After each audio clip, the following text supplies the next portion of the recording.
This conference will now be recorded. All right. Okay, sorry about that. Let me adjust something on the sound here, because that's not supposed to come. Every once in a while, we start the morning off real good. We all have hard of hearing.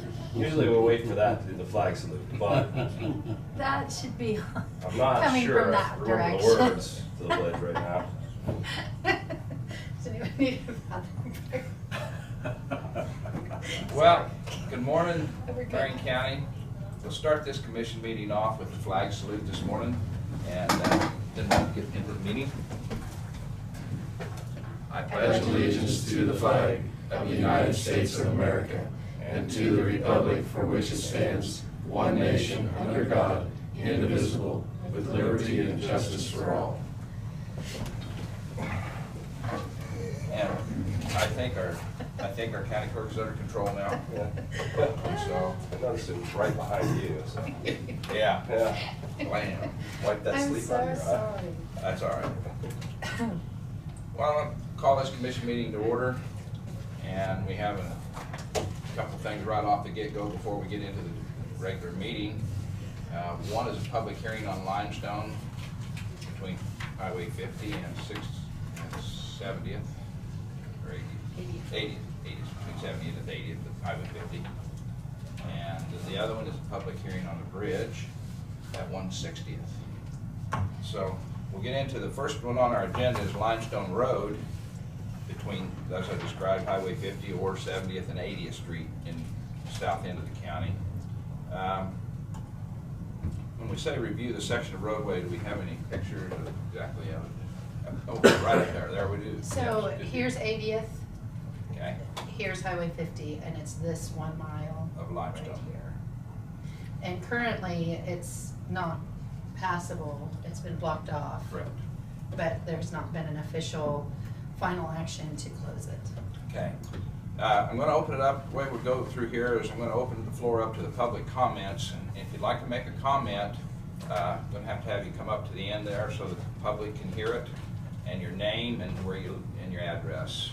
And if it's on this subject, why you're interested in this subject. So I'm going to start that off with open the floor to the public comments. If anybody in here would like to make a comment on this section of road, hold your hand up or stand up or whichever way and head up towards the seat. Who'd ever like to be first? I do think I have 2 landowners that, I don't know about this gentleman, whether he's a 3rd landowner or whether he's, okay.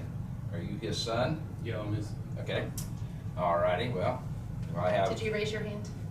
Or you just, I'm sorry, I thought I saw you. Yeah. Oh, Okay, and Terry's a landowner on the west side, and these people are on the east side, so either one of you want to start off with a comment? Okay, all right. Just state your name and address and why you're interested in being here. My name is Gordon Weeby, and I actually live at between Elbay and Whitewater, 12627 Northwest Prairie Creek Road. Troy and I, we farm the ground on the east side of that mile, and Terry farms the ground on the west side of that mile. It has been a problem road for a long time. We cannot do any conservation work on either side of the road with the road being in the shape it is. The bridges, the culverts are washed out. The water has washed down that road and has just created impassable gullies down it for years already. And so I guess we'd like the road closed so we can at least do some conservation work in our fields. The waterways on Terry's side of the road, the water means it hasn't gone through the culverts anymore. It's washed down the road and it's cut across the ditch there, and it's just cutting a gully down on the outside of it of his waterway. And so we just feel like closing the road would give us some options as far as taking care of our ground and doing a good job of conserving the soil there on our ground. So thank you. I just have a quick question. Okay. So you have other access to your property, you don't need to use that. Right, no, And so you're in favor of, just to make clear that you're in favor of closing it, yes, so you can do the conservation work. yes. Okay, thank you. Closing the whole mile. Yes, yeah.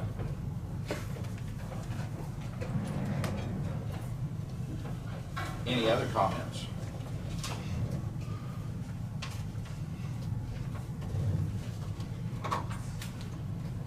Okay. Sorry. You're all right. You're right. No identity now. Please go. I'm going. Kerry Eberhard, Peabody, I have the ground on the west side. And I agree with everything Gordon had to say, that we need to close the road just to conservation for it. As far as access, we talked to the farmers who use that road, they don't have a problem. Okay. And in fact, the right away at the south end of the east half section, they can drive along there. Okay. Any other questions on this piece?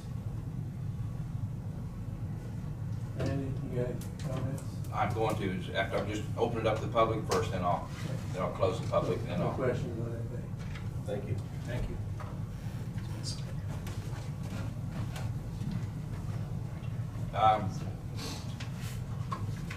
As of right now, we have no more public comments in the room. Do we have any on the line anywhere?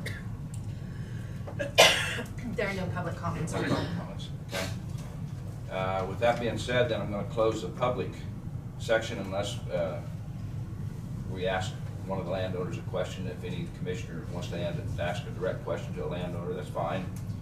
I'm going to give you a background of this piece of road. It was at least 6 years ago, I don't know the years that we did this. It come up, Terry got a bunch of signatures, brought in signatures on a petition. A bunch of the landowners, farmers around that area signed it. I think maybe six or seven. We had a hearing. There is 2 people at that hearing. I don't know if I don't think both of them showed up, but one of them did. Mr. Reeves, who owns a house up on 80th at the north end of this road. That there where that arrow's going around. That house was built by somebody, I don't remember whether he built it or not. I think he bought it from somebody else. But anyway, he moved in there, and he was the one that was the most concerned of that road, because they use it when it was dry, only when it was dry, because their business is that their work and everything they did was to get to Highway 50 and go west to Newton. So that was their main concern of how they would get there. Well, that's 1 mile of dirt that we're looking at to close. I will get into what I propose to help the situation instead of having this mud mess down the limestone that I've seen since I was a kid. I've seen many vehicles stuck there, turned off Highway 50. This road has been a mess ever since for a long time.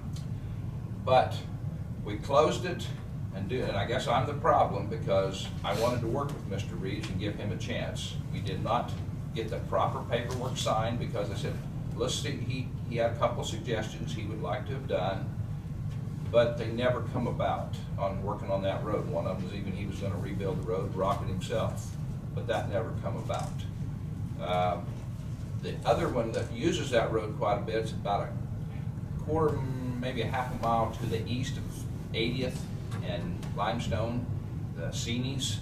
The boy grew up there. He come back and bought his parents' place, and they are concerned too about this. That's the 2 owners of ground out there that have spoke that they would like to see it open to me. And so, but what I would like to propose from that intersection of 80th and Limestone is to go rebuild the dirt road the first mile to the west on 80th, and then the mile back south to Highway 50 if this road is closed. Just to make it, at the same time, we're just making 1 more mile of dirt than what they have to travel, but yet it's still going in the right direction for them to go west towards Harvey County for their employment or shopping or whatever they do. So that's sort of a background, and Mr. Reeves even at one time took off from the corner of 80th and Limestone and started rocking about a quarter mile on his own without letting us build it. And I said, you know, we had to stop that, because if we're gonna rock something, we want to build up for the landowner and then rock it, and then it'll last a lot longer instead of not pulling the ditches like we usually do to build a road. So then 4 years, let's see, 2 years later, Mr. Holland was gone. Mr. Holland was commissioner at that time. I don't remember who the third one was at that time. But then we had another commissioner, change of commission. The road got brought back up the very last day of one commissioner's term. I believe that was the day before Kent Becker was seated. And that commissioner didn't give a good reason why except that we don't close any roads. The two commissioners voted against it, and I voted for it, still to close it. So that's the background of this road. It's been sitting there at least, what, 6 years, Kent? Is that? Yeah, at least 5. 5 or 6, okay. And we need to make a decision which way, because then I got called here about 60 to 90 days ago from Terry, and he said he had a meeting with Matt Meyerhoff and the soil people, which they had that even back 6 years ago. They wanted to do this, but they were still waiting on the road to be closed. So it's deteriorated 6 more years, and Matt said he needs to have some sort of, before they can really plan it, make a good plan for both sides of the road, or what's going to happen to the road. They need to have a decision. So that's why you have a letter in front of you from Matt Meyerhoff, USDA, Department of Agriculture. And well, that's about the best. Tina, is there anything else that I've left out that concerning this that you know of that's been filed or anything? No. Okay. Is there any commission comments? Any questions? So you own the entire mile on one side and you own the entire mile on the other side? That's good. Can I put additional comment in there? Yes, yes.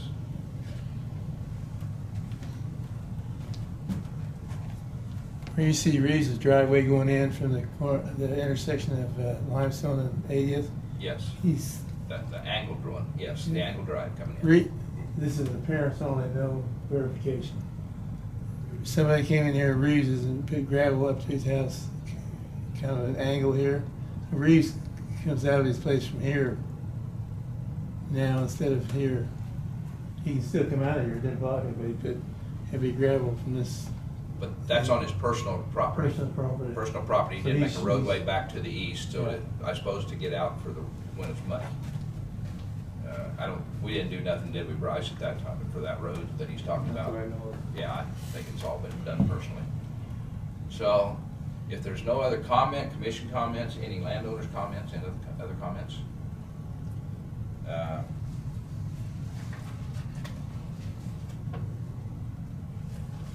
Guess we take a vote at this time.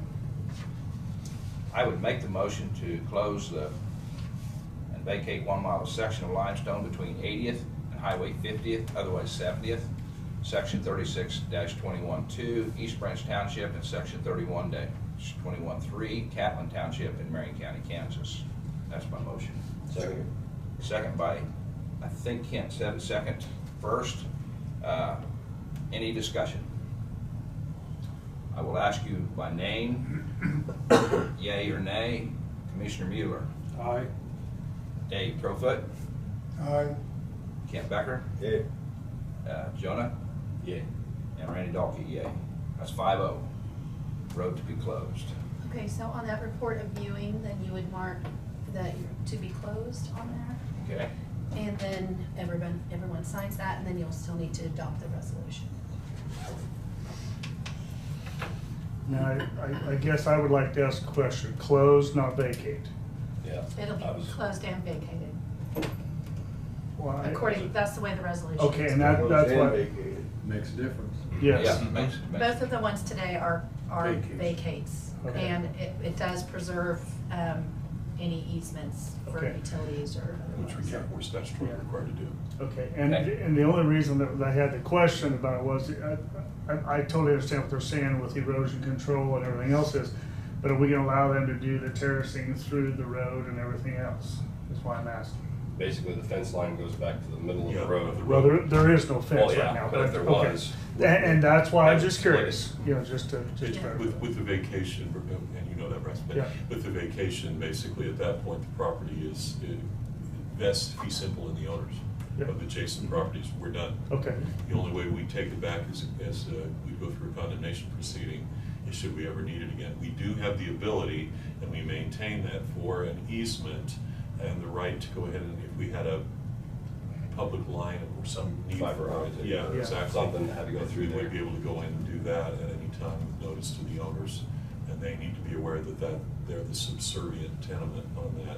Okay. But they can, on the surface, do what they want to do as long as. like I said, that's I just wanted to understood. clarify that, so that, because I do know there is water going across the road, Yeah. places that it wasn't and whatever else, so. I believe it just completely releases us from anything, Bryce, except for what he just said. Again, yeah, no problem. I just want to make sure, because I'm sure Yeah. Matt will ask the same question too, well, can we now do this, so. Yeah.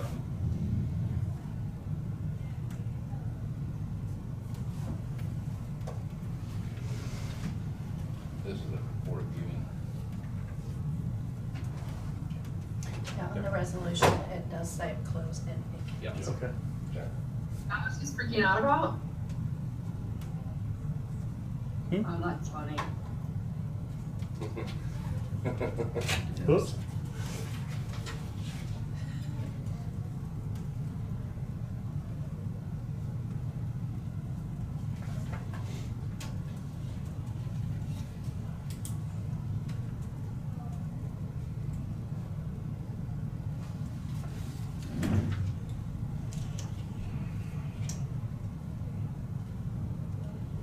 With this being said, gentlemen, Sherwood, I'd like to be praised when you get a plan with the conservation, so I'd like to see how you go about, just watch, see how you do it. I mean, to get everything accomplished, to get the road erosion taken care of, get your land erosion taken care of. So. Okay, this comes back to you now, Gina. Resolution needs to be passed. Okay, another motion, correct? Resolution 2021-15 is to vacate the road we've just discussed and described. Do I hear a second? Second. Second by Johnny Garing. All those in favor, say aye. Aye. Aye. 5-0.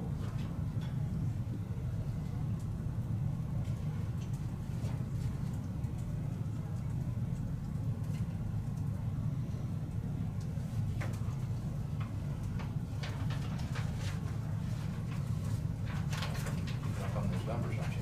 Somehow I got lost. I had 14 in the next one. We used 14 on Monday Didn't catch it. for the appraiser. Yeah. So, I didn't stay up on it. Next one will be 16, 7.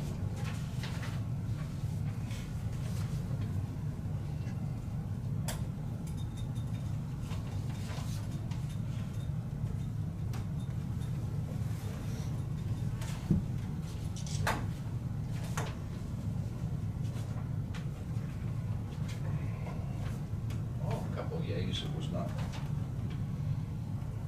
Elusive. Well, I'm usually the one that does that. Well, with that being said, I'm going to close the public hearing on Limestone Road. So it's over with and vacated, done, closed. Thank you, gentlemen, for showing up. Appreciate it. Thank you.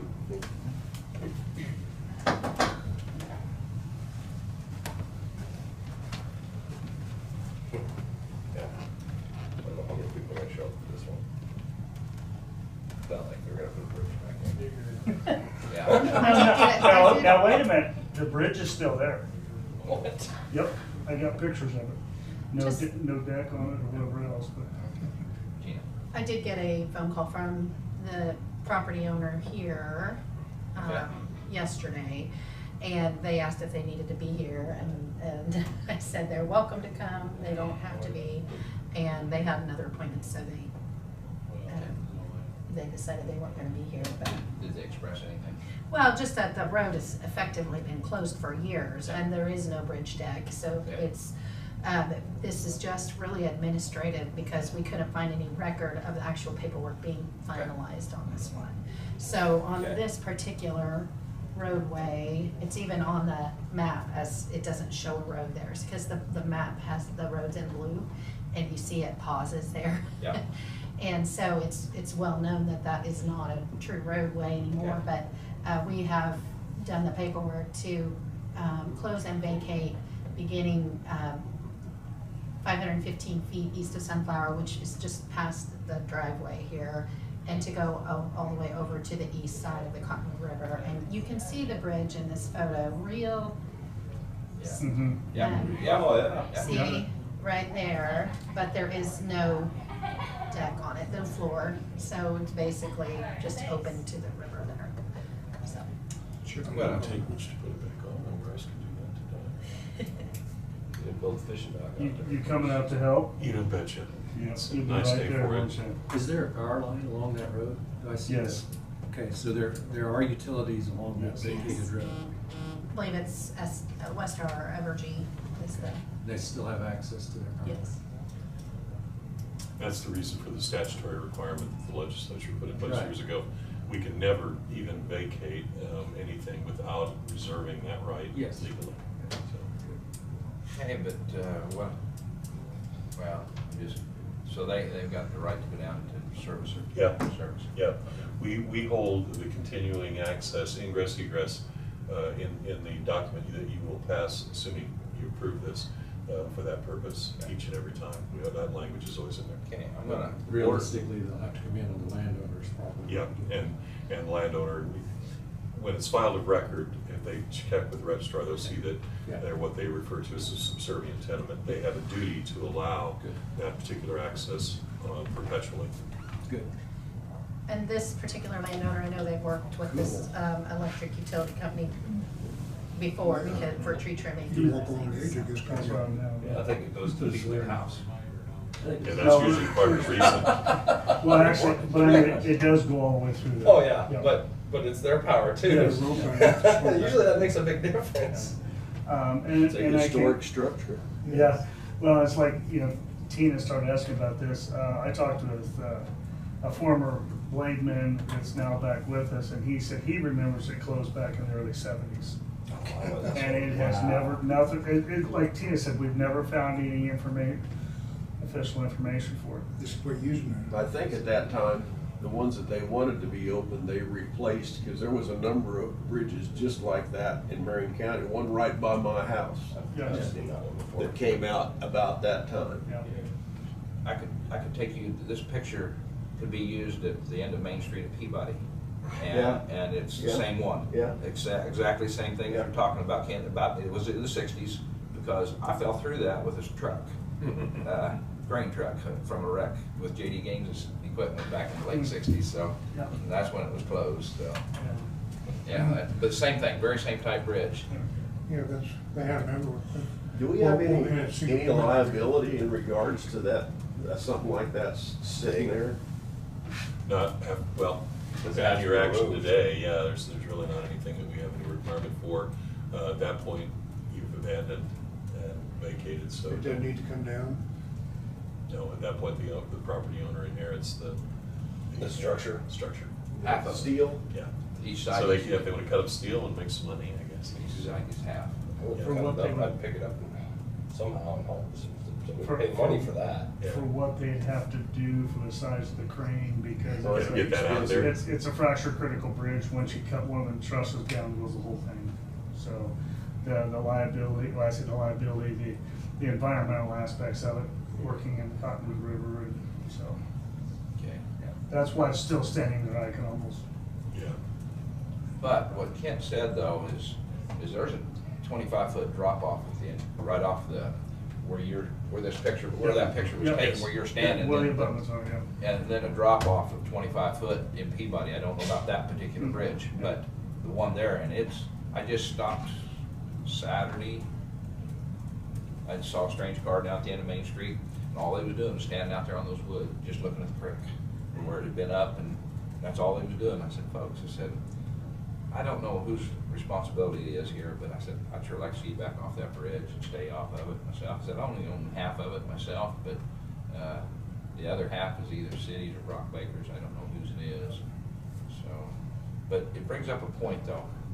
Should we wait till something happens, or should we go ahead and research what Tina has done for this one, for some of these, that one that I'm talking about, the end of Main Street, to get rid of some liability if there is any. I don't know. That's a question for that, whether we. Let Mother Nature take care of it. It hasn't Well, so maybe far. that would happen on. Well, It hadn't so far. the problem with Mother Nature is Mother Nature brings it down and then creates another problem. Yeah. Because then now you're stopping everything that's coming down. Well, and you're also going to get it quarter mile south of where it is. Well, but there's another bridge down there too that it'd probably knock into. Yeah. Yeah. But then if it's not before that bridge, you gotta get out in the middle of a section to get it, Yeah. rather than off the end of a road. That's a concern. I thank you for saying that. I'm going to call to order the public hearing on the bridge on 160th. Review the section of roadway to be closed, and we've done a little bit of that already, but is there any more review that anybody cares to do?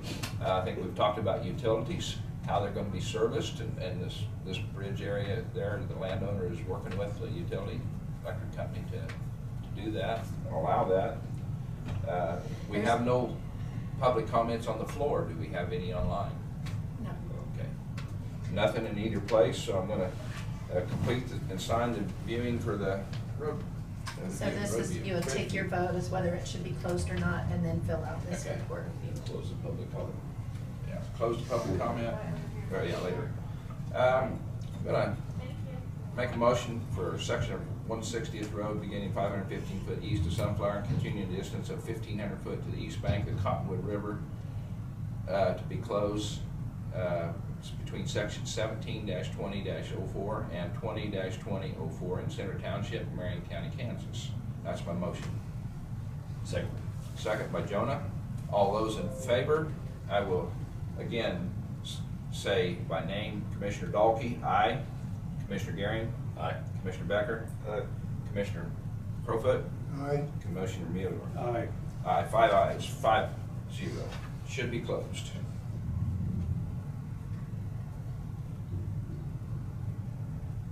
I guess I would just pose the question,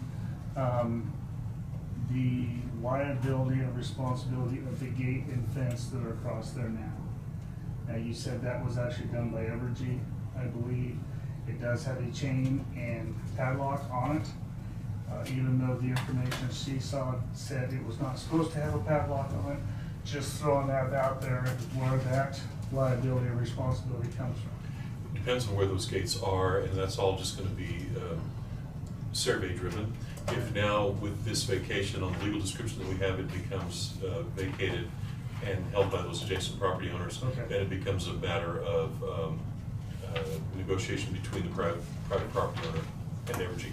We still hold an ingress egress easement. We've Okay. granted it to franchise holder. Like I said, I was just curious, that was the only thing I could Yeah, think of. that question comes up regularly, and usually depending upon where our liability ended, Right. or our ownership interest ended, then we usually direct them to whoever holds the franchise, because they step into our shoes on the ingress, egress, and on the franchise itself. 515 feet is the bridge, is those gates on us at that 515 feet, do you think, or are they on the landowners It's that we beyond. just vacate? It's Yes. past. the It's gate past that, past okay. that, Yep, So- so it would be involved with that vacations or whatever you do. Then at that point, they in the property. Okay. It gets a little muddy because we still hold ingress, egress rights and the easement, but we have said, you, Evergy, Yes. are delivering the service, and so you put these up, so you work with the landowner now. Okay, And this is the same landowner that lived there when the gate was put in. Okay, When that fairly gate was easy. put Good, in. okay. So they've been, they're aware of it, they've been Good. working with them all this time. Do you have a resolution for that? Too. And it does say close and vacate. I'd make a motion for pass a resolution on the petition and request to close and vacate the section 160th Road beginning 515 foot east of Sunflower and continuing the distance of approximately 1,500 foot to the east bank of the Cottonwood River in Center Township in Marion County, Kansas. That's my motion. Second by Kent. All those in favor, say aye. Aye. Aye, 5-0.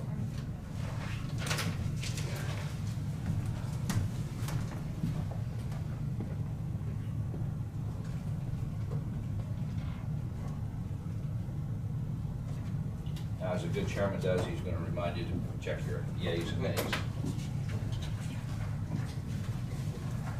You didn't do that last time, see? Learn from a mistake, Yeah, however. yeah. I'm gonna leave it off on purpose.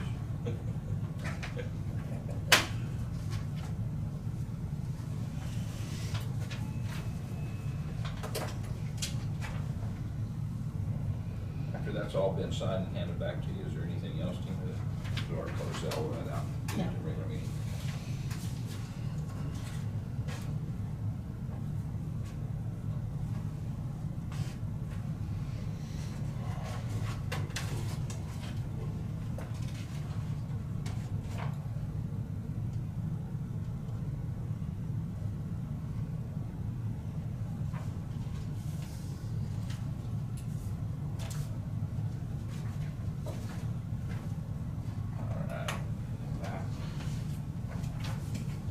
Close the public hearings that we've had, both of them done now.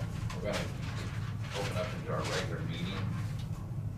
And as usual, we'll start with public comments today. If there is nobody in the room, so I have no public comment in the building. But do I have a public comment online? No. No, no public comment online, so close that out too. Well, today is payday with the county, so we'll start with payday business and turn it over to Tina to get through her administrative. And, well, Okay. wait a minute. I've got an agenda approval too here. Agenda approval. Does anybody have any agenda items they'd like to add?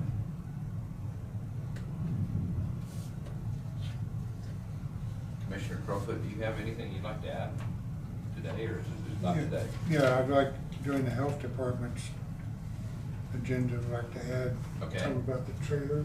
Okay, during the health department, we can put that on there. So we'll make that little addition, trailer. Emergency management trailer that was used during their tours. Any other additions? None? So move on to administrative business with Tina this time. Okay.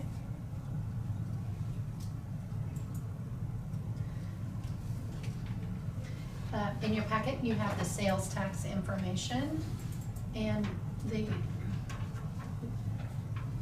sales tax was received in the amount of $100,042.59.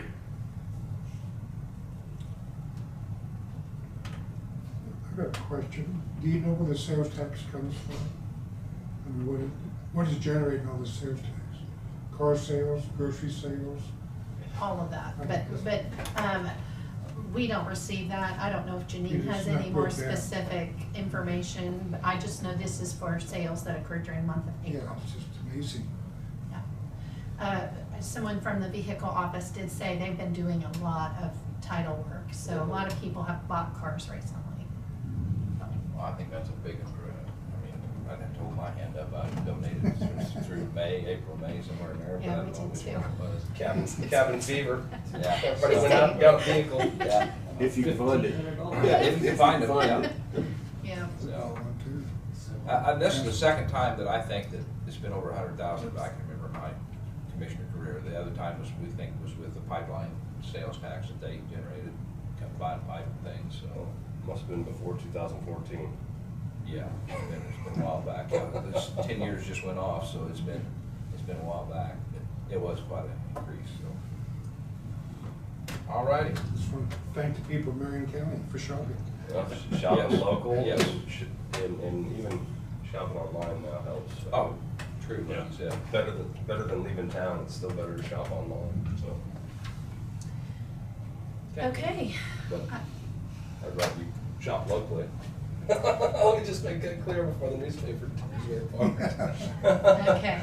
We Very have strict, the grand total payables in the amount of $1,139,746.18, which includes Payroll at 547, 243, 34. Down to that here.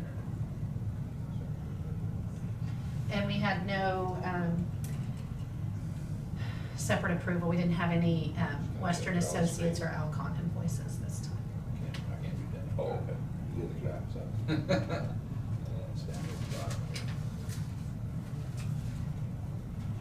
All right, make a motion to approve payday figure of $1,139,746.18. What about questions?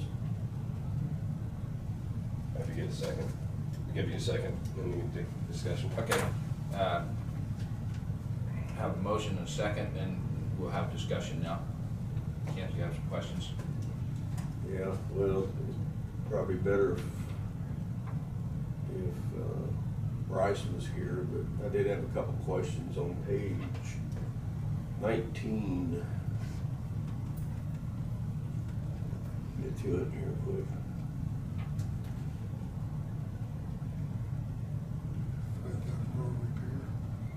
On page 19, where am I at?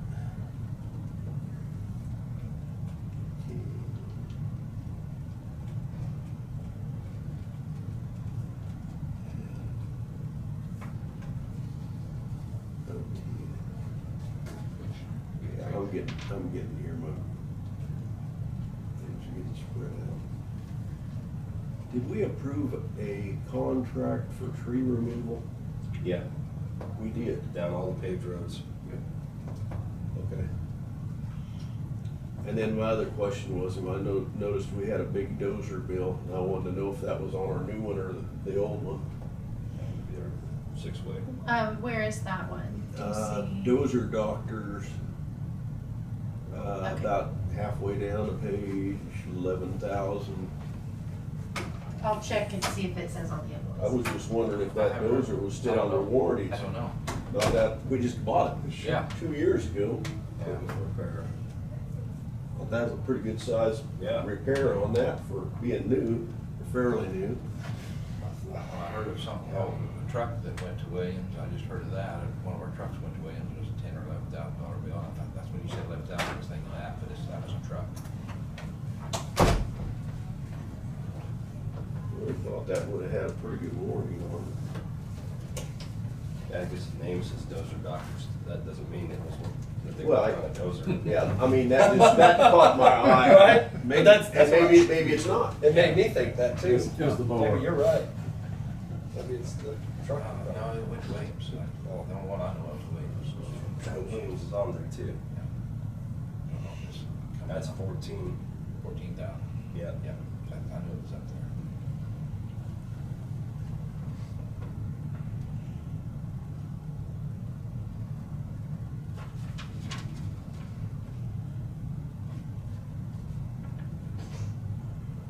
It does not say specifically which machine it is, but it is, I believe it is for a dozer because it's something to do with the truck. Here's the invoice. You slip a track. Yeah, it looks like it's on a track. But it doesn't say which machine it Let me is. see what I can get. Well, we've got an old one and a new one. Yeah, that's what we, I just thought if that's that new one, keepers. That's But I don't know if a track comes off, if that's a warranty job or not. I don't know what's included under the warranty on I one of them. wouldn't think so, but. operator. Was this machine completely brand new? yes, Yes. yes. I mean, I know it was expensive, but Yeah. Yeah, no. sometimes they are. So what's the question? We're wanting to know the bill to the dozer doctors at 11,000, which dozer it was and what happened. We're thinking That's the new tracks for the D6. the old. Yeah. Okay. Okay, so it's just new tracks for the old dozer. Okay. Yep. Thank you, sir, for getting us Thanks. straightened out there. Thank you. Bye. That answers it. That- Thank you, Tina, for your research too. Sure. You need to see it. Sometimes it says on on the invoice Yeah. exactly what piece of equipment it Yeah. is, so. Okay, makes sense now. Were there other questions? Anybody else have anything?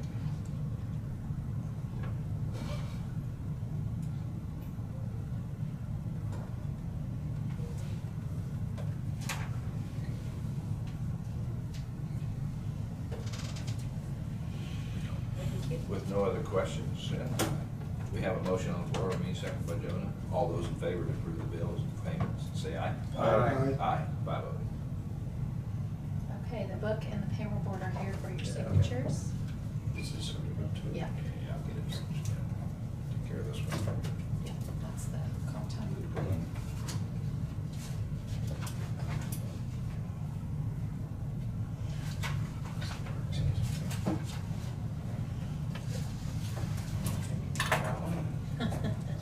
Very good, thanks.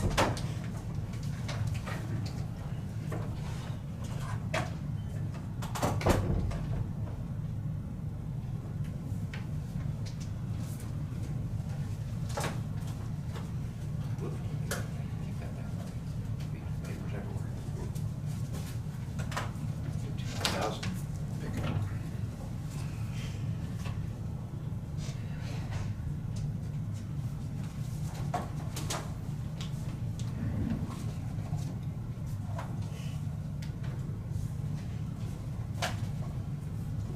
Yeah, doesn't matter, they're all paper anyway.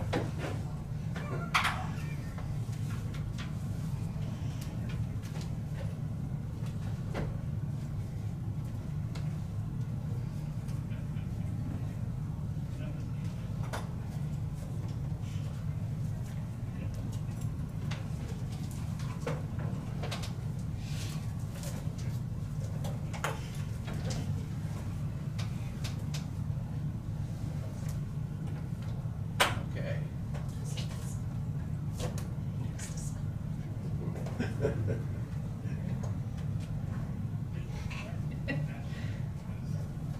Just put a speaker right behind his head.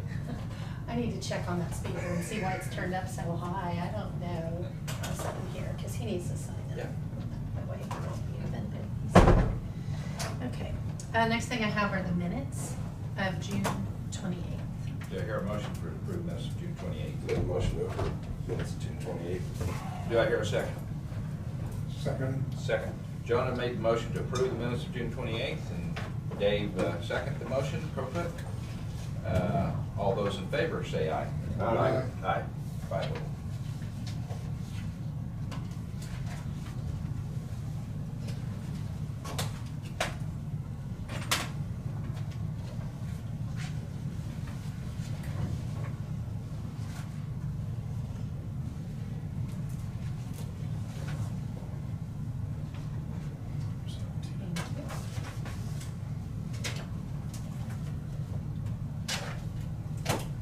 Okay, we have change orders and supplements. And so change orders are affecting previously billed taxes. Supplements are value changes for taxes that have not been billed yet. So our June certification, supplements are changes to that value. Okay, so the supplements are just for review. You don't sign those, but you do sign the ones for the billed taxes. Okay.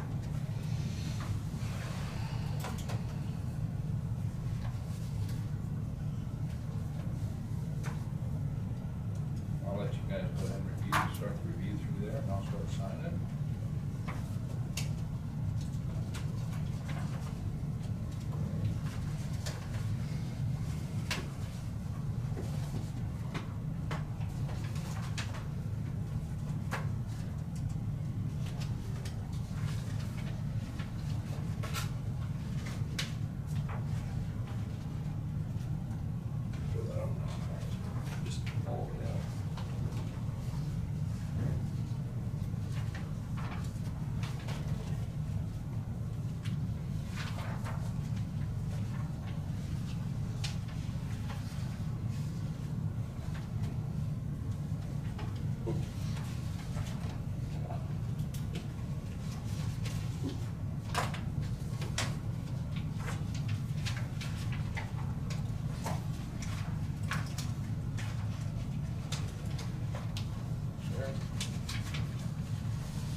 effective on this, what we're doing there, change orders and things, you said this is the final day for them from now on, that they will still affect the tax rate, or what does it change today from going from the 6th month to the 7th month? Anything on these? No. Okay. I mean, the reason you're starting to see supplements is because we have provided the June valuation Okay, certification. that's- And so from now until we do the process to bill the taxes in November, any value changes during this time frame between June 15th and the end of October, basically, are supplements because they're changing the values. Okay. Yeah, that we will use to Yeah, set the tax value, levies. okay. There's something changed, but I'm trying to. Yeah, figure out that's the what- reason. It's Okay. because we've done that June 15th value certification, and so Okay. now we have to track value Between changes. now and then. Mhm. Okay. Yeah.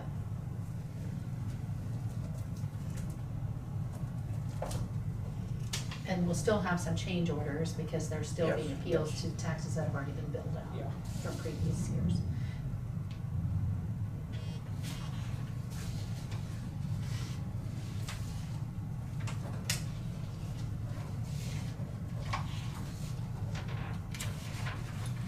So it's part of these from this year and part of them for next year, because it's like a lot of the same names.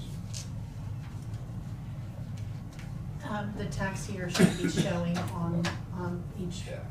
piece of paperwork, but sometimes it does affect multiple years, and so if it's a supplement, then it's affecting next year's taxes. If it's a change order, it's affecting the current year or a previous year, or both. You can have multiples for multiple years. And I didn't look through each individual one, so. I just noticed a few of the same Right. names. Yep, that Minerals, happens. Mhm. Mineral rights, churches. Sometimes, so on the mineral rights, I think that was a situation where the mineral rights were severed and then then the individual, it was for a lifetime of the individuals, and then they passed away, and so that reverts back to the land, and so it is rejoined back with the land at that time, so any severed mineral taxes would be abated. Yeah. I didn't know that. Yeah. That's a good thing to know. Yeah. Yeah, that's- And if you ever, really wanna think about this, severed minerals in Marion County, we do tax them. We tax them at $4 an acre. And the amount of tax dollars we get from that is very, very small, but administratively, it is kind of, yes. And so it might be something, I know even when Carol Maggard was, she was wishing that those, would not be taxed anymore, But it's about, value-wise, so not tax-wise, is, only about 40,000. In our county. Is that a county decision or is that a state decision? That's a county decision. Really? Is it county Yeah. decision? I thought severance tax was a state decision. This is not considered severance tax under. Okay, so it's different. It's an additional property. And I had to reteach myself some of that based on a question I got from Rebecca. And yeah, it is treated at this level and it's classified differently. Yeah, I know what you're talking about, and Mhm. it is not treated under the same statute, so. Anyway, I haven't researched that extensively, but, I mean, we're just dealing with them, and, it's not really a huge deal, but it's not really gaining a lot of revenue for the county. So, Is that an issue you'd like to pursue? Does it take one person full-time to do it? No. Oh. I mean, we have a person full-time in our office that deals with real estate, tracking and changes and the tax roll, assists me with the tax roll, and this falls into that person's Since we're duties. just opening up something here that not too many of us do know Well, about. that's what I'm getting And- at. Okay, you said you had a person, but how about the appraiser's office? Do they have a person that does? I know they have the, and I don't know whether they're involved in this. They don't do a lot with so severed minerals, it's a little bit intricate because if it's producing, the appraisers deal with it. If it's Okay. not, then it's Okay. assessed under the severed mineral with us. Okay. So it's not. it doesn't Go really, through 3 offices, that's what I was worried about. it can at times, yes. With the life estate, for example, because of the severance and then merged interest going back into it, it tracks there. Over there. So, yeah, and I've had that question come up a number of times as to when, how, and why, and how they go ahead and account for that. And so, yeah, it goes through that office in those instances in terms of any kind of probate proceeding. But in other instances where there's been an attempt to transfer some of those kinds of things, where they have the power to what they call common waste, or to transfer to their life estate. That was It gets- $4 an acre? Is that what you said? And that's just a value, That's and for value. then we tax based on Off the of levy that. rate. Okay. Yeah. Since I don't know that that value's been updated or changed. No, in many, it's many years. been that way ever since I remember, Yeah. so. I just, for instance, have a quarter section about 160 acres. Mhm. And what's the tax?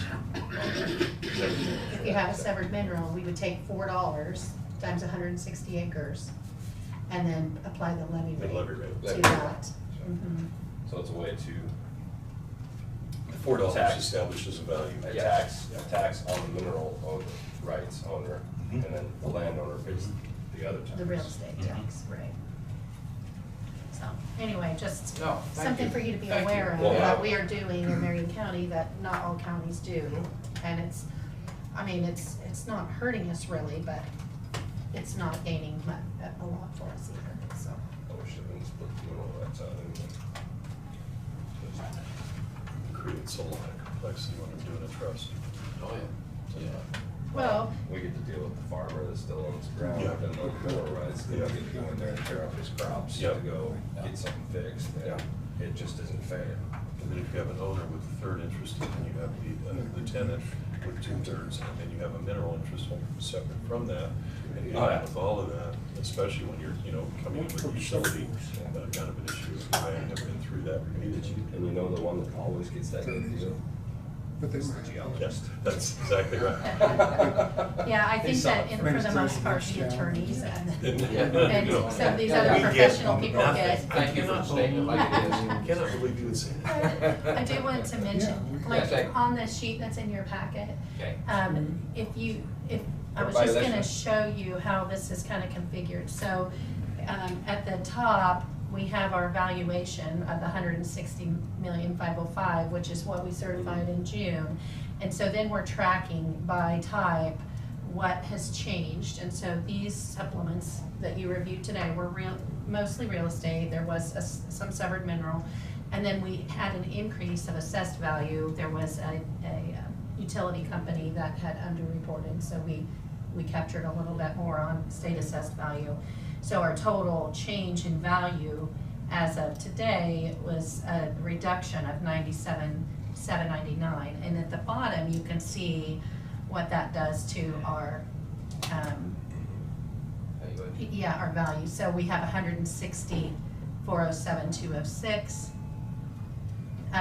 We have a TIF district in Hillsborough. Their valuation is 153,656, and so we reduce that off of our county value as well, because we do not receive taxes from the TIF district. And so the county value then is 160,253.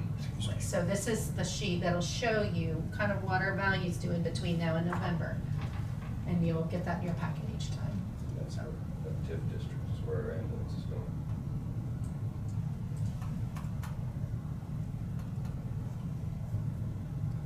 You're also just, you brought up another subject of things that's not taxed in our county. There's a lot more than what a person would think of things that's not taxed, that don't pay tax. I mean, there's just a lot of things out there, so that's something else. Okay, Tina, what else you got? That's all I have. I just thought since we had a minute, I would Yeah. go through them. Is there any discussion before we even think about adjourning that any commission would like to have? Oh, wait, we got the health, sure, we got health department yet. Yeah, you have quite a bit more, but they're not here yet because we're a little bit early. Yeah, that's so. real. I think we're gonna adjourn. They were gonna do it remotely. I was too for a minute, then I remembered Yeah. that somebody, Henry said, you guys got a long meeting. And I was like, Oh, yeah. Oh, yeah, there's a few more items on this list Yeah, today. it is, isn't it? Yeah. Tina, I think the health department's gonna do it remotely. Are they? Okay.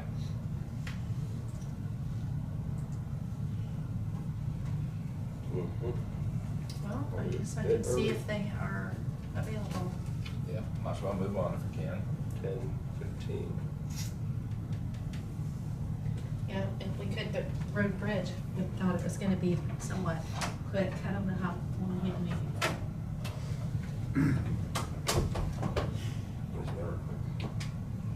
It was quick the other week, we wrote it all out. That's all that comes up.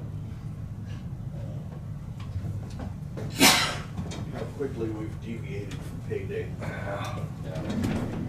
It was only, That's what, what I was- 2 years ago when we decided payday was just payday. Payday, yeah. And it's just totally, just going south. Yeah. Yeah. I keep noticing them getting longer. Yeah, we'll probably have to see if we can't put it, get back. Curve that back. Towards 1 or 2, keep them short.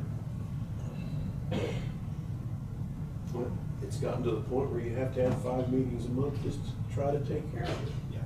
Plus whatever special you have. Yeah. You'd have to meet for 8 hours. Yeah, Yeah. and you just 8-hour meeting is not good. We've got a bridge in Peabody that we have to talk about at some point. We're trying to figure out who owns what and how. When the construction was done, that has not been inspected since 1998. And the state says, oh, that's Peabody's. What? I heard that the other day. Okay, we're gonna jump online. Spent quite a bit of time the last day trying to figure that out. Yeah. There's a bunch more. We're gonna need a bigger board. I think he's got some more, We need to stack those up. We can move the. He's gonna write line smaller now. Yeah. Days of thinking.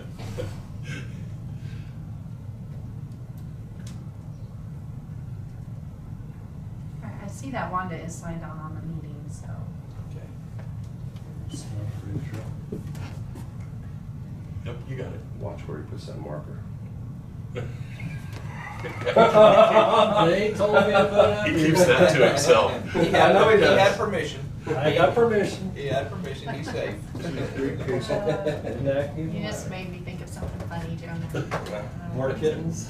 No, it's nothing I'm gonna share in the meeting. Is it something you just got rolling around in your head? I'm Just trying to learn my lesson. But just for all commissioners' knowledge here, we would like to ask Commissioner Mueller where the black magic marker does go. A locked drawer. Okay, all right, just wanted to know.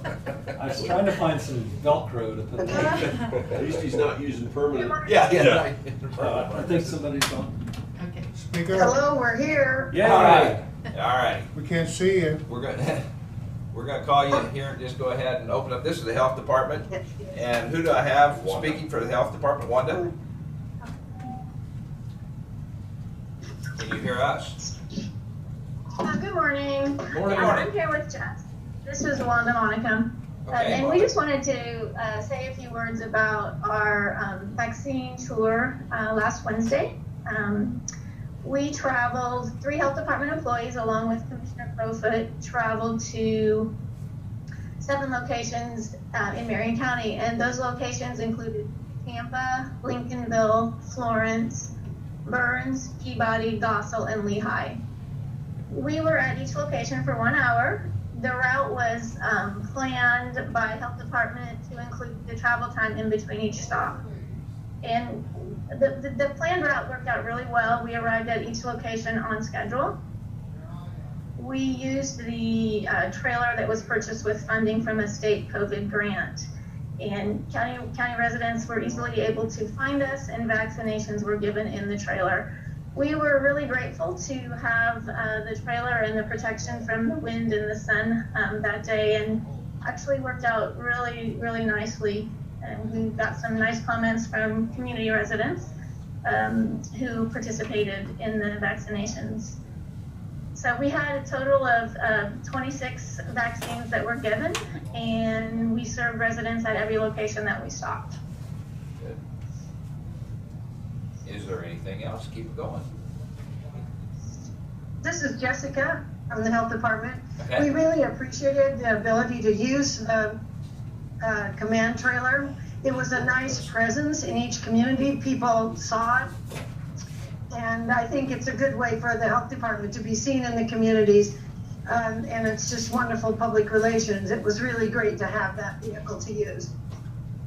Well, thank you. And thank you for what this department put this tour together by thinking outside the box. I think it's well-deserved to the county residents, knowing that they don't always just have to come to Marion to get served by the county. And we try to do whatever we can to take our business to them too if we need to, and I think that's what this is. I sat in a discussion with your boss one day there, and even Randy Frank was with us at that time, and Deidre mentioned that maybe besides just what you did with COVID, that it may become a necessity in other fields of your business, occupations of vaccinations and things like that too. So I appreciate your thinking outside the box to come up with this kind of plan, and I'm going to turn it over to any commissioner that has any comments. But I'm stand behind you in this and make sure that we can make this available, because it's a public access to take care of the public, and that's what it should be used as. So, any other commissioner comments? Commissioner Crowfoot has one. Yeah. Want to stay on the line, please? Yes, we're still here. Okay. We looked at the trailer, and we feel the health department would like the logo put on the back part of the trailer. I passed out pictures, everybody here, and on both sides. And also, I think we ought to put the Marion County logo like it's on the Road and Bridge Department, the black and white logo in there, so they can mark the trailer as Marion County. It now has EMS and the Marion County Sheriff as well defined. Wait a minute, it has emergency management. I'm sorry. Management, and then the sheriff's Sheriff's logo on there right now. And the trailer was bought to use countywide for lots of different purposes. And it worked very well. The air conditioning only froze up one time, because it was 100 degrees that day. Yeah. But people were able to come inside and get shots and fill out the forms, and the girls were able to transmit the forms by computer to the state. Wow. Because the state likes to have it done within 24 hours. So when we got home that night at 7:30, they were all done. They had no more paperwork to do. Yeah. Well, And, good deal. I was talking to Isaac, he's having a fishing tournament in July. And this would make a great advertising piece for the county to have it out there, so the people, the association putting the tournament on could use it for registration down by the boat dock. I might say here that I think we county commissioners need to discuss all the use possibilities of it. And like and the with county fairs, it needs to go to the county fair, even to the parades and Labor Day. It does do something. I'm not saying that it has, but I know it has. The Redmond has went to the fairs before, been at the parades and things. And then when you said the health department, put their logo on, what I'm getting at is we got a lot of departments, and I That's don't why know I that, thought the Marion County logo also. What I'm just saying here that think about how you're going to decorate this thing up. Yeah. And The health that's all I'm department's asking. working on a new logo now. Yeah. So. I guess I could understand the health department. I remember the grant. It was tied between the two departments. Yep. And those two departments. It was purchased with Spark money. Yeah. And it was specifically presented as a public health expense. Yeah. So, but I would, I guess I would take it one step further, is if you put the health on there, have some way to cover up the health in case there was an emergency. Or I don't know if that's a big deal. And then you pulled that out there, and then somebody would want to find that trailer and not get confused. Well, you're not taking off the other decals. No, I You're know. just putting them in a different location. Yeah. I mean, it's a Marion County utility trailer. It happens to have radios and air conditioning. It's a toy hauler. It could be, yes. That's what it is. Yeah. Well, I think we want to share the trailer. I think we want to do that. I'm just saying, and as you heard Tina say, it was bought for specific things here, and I don't know, you know, how we share it. If the commission wants to figure out a reason why to share it with all departments, I have no problem Well, with yes, that. it should be made, I mean, if they have a use for it, you know, Tina's voting place gets blown away the night before, maybe she parked it out and.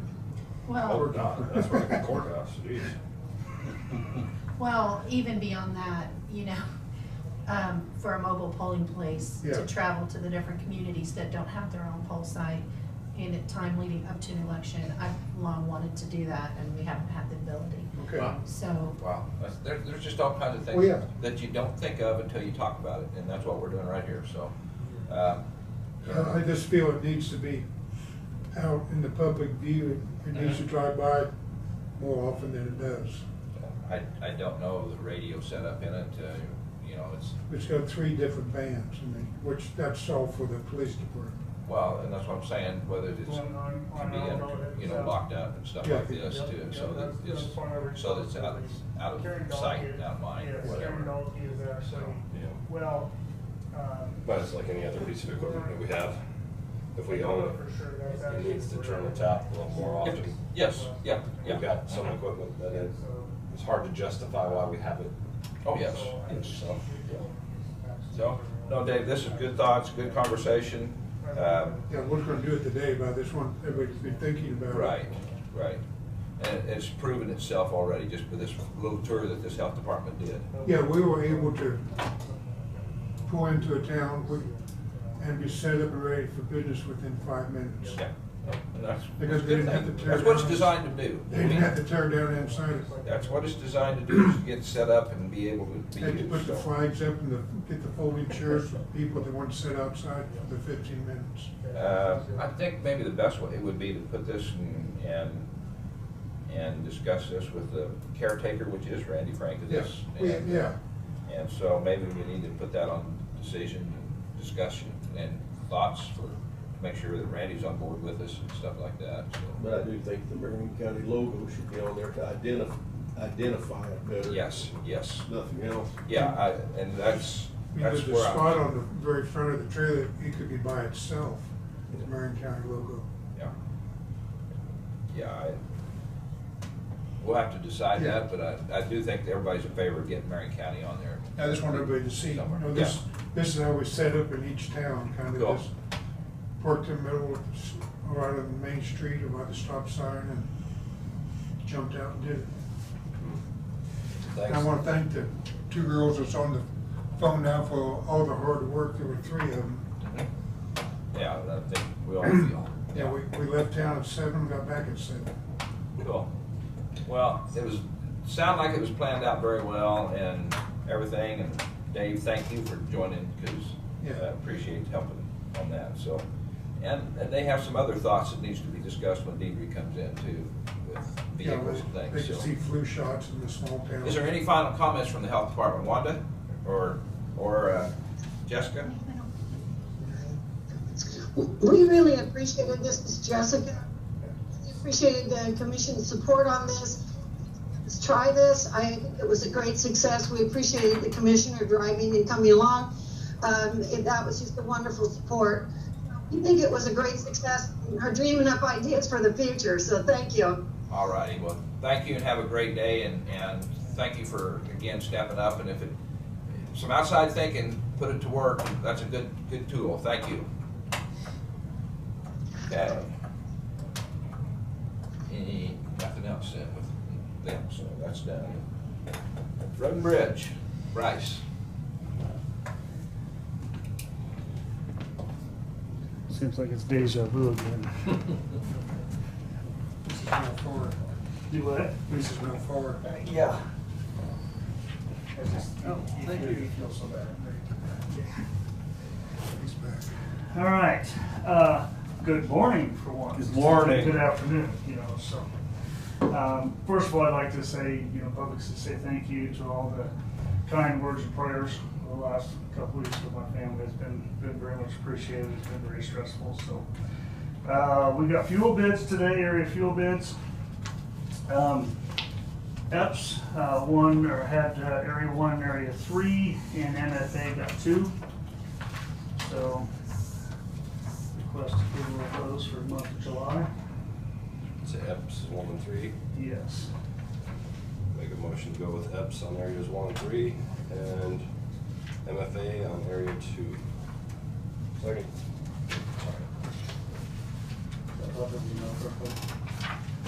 Okay, I have a motion by Commissioner Gearing. I would probably, before we do that, I'll read them, just so the public knows what's going on here. EPS bid was area 1, $32.46.60. Area 2 for, well, so the gallons to 1,950 gallons, $4,717.05. Area 3 for 1,950 gallons at total $4,483.05. Total of $12,446.70. Just for the general public, we have 3 of them this time, you said? Yeah, we have three bids. Second one's MFA Oil. Their number 1 was $3,377.92. Area 2 was $4,665.96. Area 3 was $4,704.96. Grand total $12,748.84. And then Cooperative Grains and Supply. Their area 1 was $3,448.20.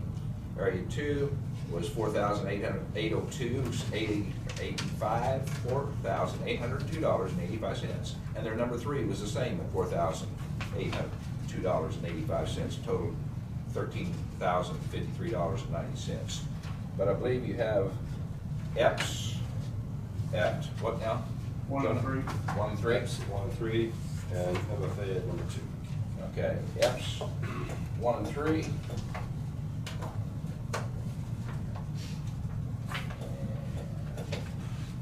MFA 2. Have a motion, a second by Kent. All those in favor of that motion, say aye. Aye. Aye. 5-0, just so the public knows that we are getting bids in and getting the best bid, best price. 5-0, thank you, Tina. All right. Just got notice from KDOT. They've opened up their 2023 bridge set-aside program again for they're earmarking $8 million, $1 million maximum on any one project. These are all bridge set-aside program is set up for bridges that are not on our federal secondary bridge or system, off system. So basically, they would be no paved roads, no FS roads. Would be like Diamond and the higher traffic roads. So we've got till July 30th to submit something there. So keep in mind if you can think of something that we need to replace or whatever else, don't need to know right away, but just give you a heads up. Fracture critical, where are we at? I'll have to check. I think we're down to 2 fracture critical, and I think one of them is on a road that basically needs to be closed. But I can look on that. I really haven't looked at any of them, but just throwing that out there, so. My first suggestion would be if there's one on that would fit this program, yes. Sure. That's my suggestion. It's not a motion yet Sure. or anything like that. That's just my Well, suggestion. yeah, like I said, we've got several, almost a month yet to get them turned in. I just want to, if you guys know any in your area that would be a good candidate, so. Yeah, and maybe that's what we need to do is get a list of candidates and then. Yeah, and well, then look at it. I just got the bridge inspections for last year too, so that Okay. should be the latest of what's on there, Okay. so I'll check that out. But anyway, that's 80-20 split, so again, that's pretty nice to get that taken care of, so. I was pursuing getting the new motor graders. I contacted CAT. They're like everybody else. Their prices have gone up a little bit. They're going to get me revised quotes. Probably not by this next week, but by the 12th at the latest. They're facing the same thing as everybody else, equipment, part shortage, everything else. He said their holds are 3 days, their bids are 14 days, and you know, it's crazy. And I said, why is it? He said, well, they're not making as many units, and so there's still the demand there. So, but anyway, so I'm going to get upgraded numbers on that so we can try to proceed with that. And then I'd like to get permission to go ahead and check into those buckets. We had talked about the grapple bucket as well as the new bucket for the Volvo. So I can get those numbers to you and we can go from there. Volvo loader?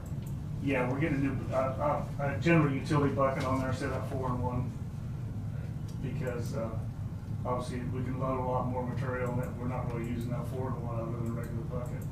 So road update. As you all know, I hate to say it, but we're probably in the same situation or worse than what we were in 2019. We are still trying to cover up roads from the May floods. Now we're back to this. We're getting calls on the roads washed out. We need rock. Some people are calling in, now we're putting down too much rock.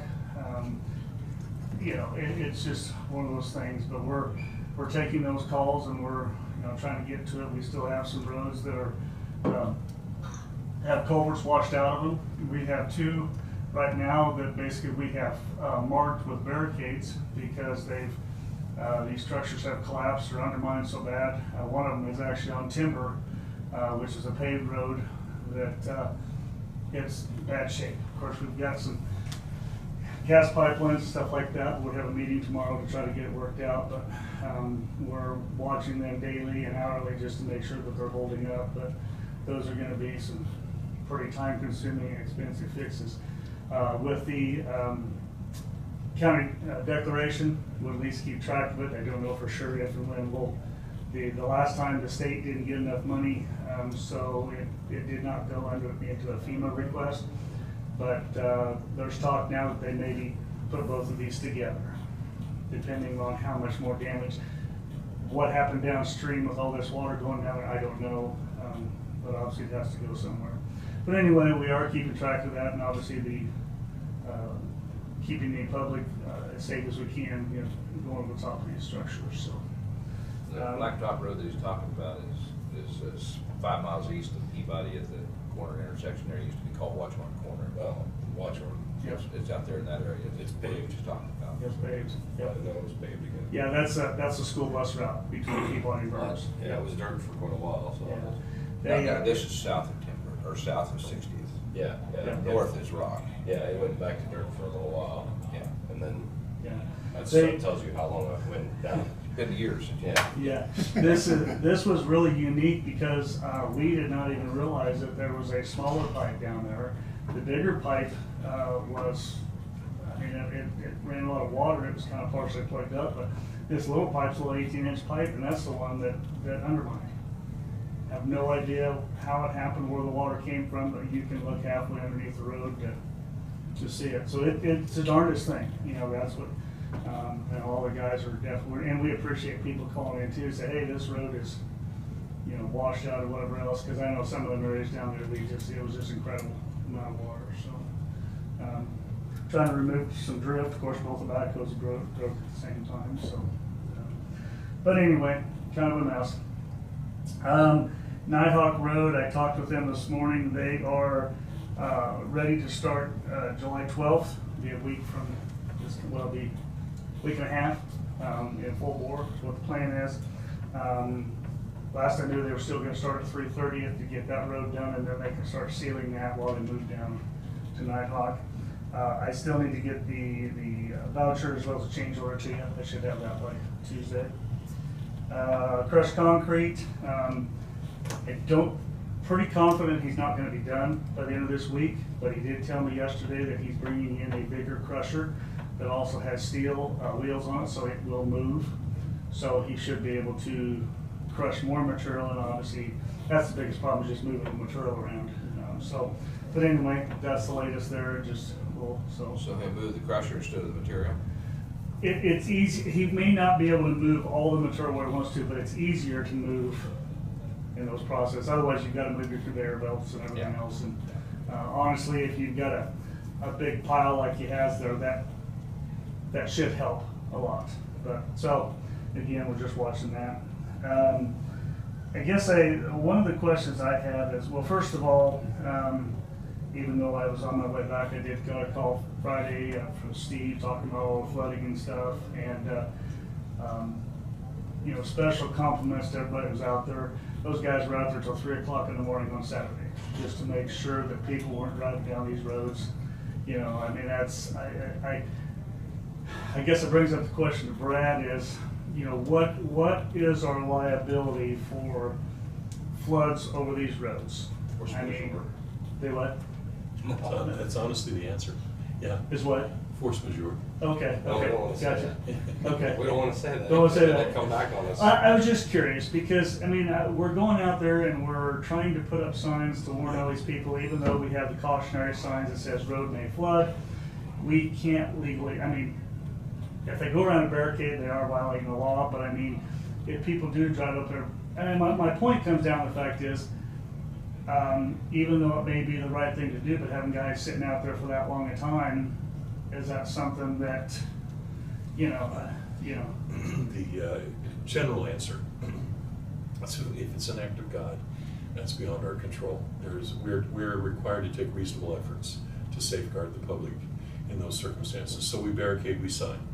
To the best of our ability, we do that. And even then, there are certain circumstances where if it's, you know, at 11 inches in an Alney kind of a thing, you can't even get to it quickly enough before the danger has been presented and the public may have encountered it. So we have to do our due diligence in a reasonable amount of time. That's the general answer, and I know that's kind of a, what does that mean? Yeah. Our best efforts is what it means. And you're always gonna have someone who's gonna say, we should have been there quicker. Well, Yeah. There's a limit to what we can do and when we can do it. And the reason I say it was because both of these in the last 6 weeks have hit such a large area so fast. Yeah. I cannot mobilize guys fast enough to get there with signs, and then a lot of times all we put up is just a tripod saying road closed ahead. So I'm just looking at the fact is, and it's whatever it is about Mother Nature definitely wants to keep us wet around here, that you would have never thought of doing this, whatever else. So my thought is, okay, now do I put up, for instance, like they do on I-70, do I put swing out gates that say road closed due to flooding? Is that? That is one option. If it's a consistent, you know, like the snow ones that they have on 70. Right. If we know that in a regular basis over the course of 3 or 5 years that it happens with enough frequency that it's predictable, then yes. And the other question is, do we put up one of those signs with a little flashing light, we have to go change the battery in or whatever, periodically that says road subject to flooding or high water? Right. Maybe. And we have those out now. And Yeah. of course, being a yellow and black sign, they are just cautionary, you know, just to let people know. There's absolutely no legal enforcement with that or whatever. But it does go toward our saying, we gave the public as much notice as we reasonably could given the circumstances. And because we also know, like this one, you can get such a widespread area with so much of an event that there's nothing else you're gonna be able to get out there and do quickly enough before the event, you know, the flooding already has occurred. That's the best we can do. Okay. And so the ones that are predictable, yeah, I would suggest we do something like that. We can go to the extreme. We can go ahead and put those gates up. And if we know that there's a prediction of an event, you know, in a flood watch, go close them, but boy, we're gonna get phone calls about that too. Well, and here's the deal is. Especially if it doesn't flood. Yeah. Well, yeah. Now all of a sudden you become the weatherman. That's yeah. right. Well, and for instance, one of the biggest places, well, a lot of the biggest places is coming off Highway 50. Now, we typically don't flood till you get up, you know, the 140th, you know, 130th, 140th, but all the way into town. But the problem is between here and there, people still need to access, and this may be the only way to access. So we can't physically close the whole road, then they don't have access. So basically, just be able to swing out one arm that says road closed. They can still drive around like anything else. That's what I'm saying is. Then there's an assumption of risk that comes into play that modifies our liability. If someone sees the sign and says, I'm going anyway because it's the only place the way I can, well, you understood that we gave you as much notice as we could, and you get a vehicle stuck in that and property damage experienced, or heaven forbid someone gets swept away, at least we can say we did all we could do in those circumstances. And the problem I face is we're just talking paved roads. Yeah. You know, I'm coming out of Marion just trying to get the paved roads. This doesn't include, you know, rock or dirt roads, which I know are. For which we have some responsibility as well. Yeah, I agree. Yeah. And it poses itself all the time in these different settings. And all we can do, as I said, you get back to that generic answer of reasonable efforts to try to warn. And whatever that may be, there's a significant limit to what we can do. Yeah.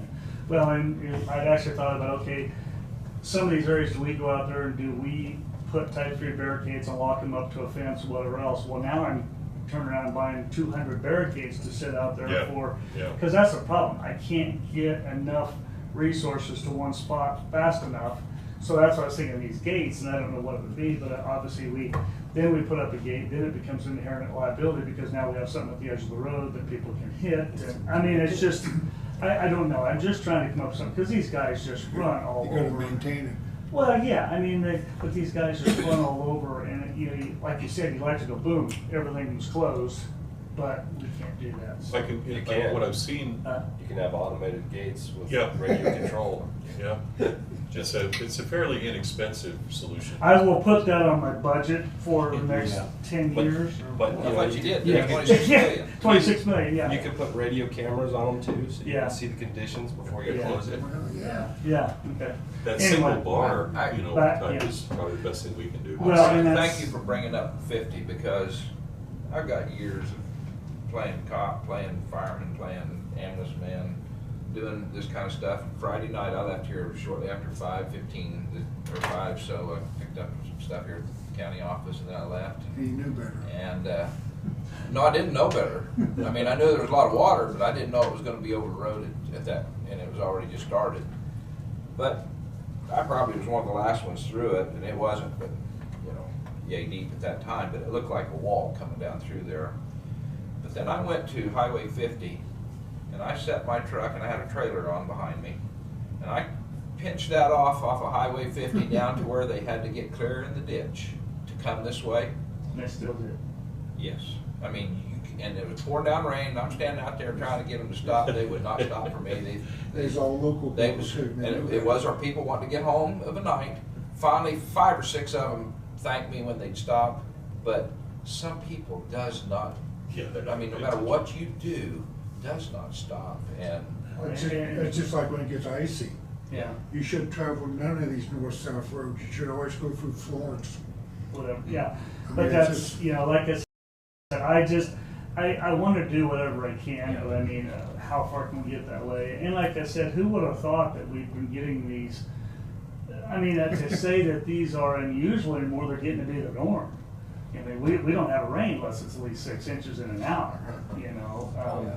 But anyway, that's just something to look at down the road. I'm just trying, because, you know, if we could just get a pickup down there that fast, you know, swing those things out there and say, hey, we've got this done. You know, I mean, we've talked about putting the solar lights on top of these signs, or like the road may flood signs. They don't stay there very long because people go up and steal them. It's one of those things. We had a barricade on a washed out culvert yesterday. I went to look at. Evidently, they wanted the batteries out of the lights so bad they took something and knocked the light clear off the barricade, broke the sign, broke the case open, took the batteries, and then left it. They didn't take the whole. No. Well, they just took the batteries. Just took the batteries. Yeah. So anyway, I mean, that people go to that kind of effort to, you know. So I mean, I've got to be careful what I put up there too. Somebody's you know? walking and quit working. I guess. I don't know. But I will, if we get those remote controlled gates as well as lights, I should be able to keep track of that a little better. Yeah. Make sure with you the can't hire a with the person to yes. sit at a computer and watch Yes, them all. yes, we'll have like that. The Kansas City Scout where they sit there with all 26 anyway. So anyway, I was just curious, so that may be something we look at, but I want to do what I can, but I mean, it's to the point of what can you do? Did we have enough road closed signs the other night? Somebody said, oh, they ran out of road closed signs. Well, what is your definition of enough signs?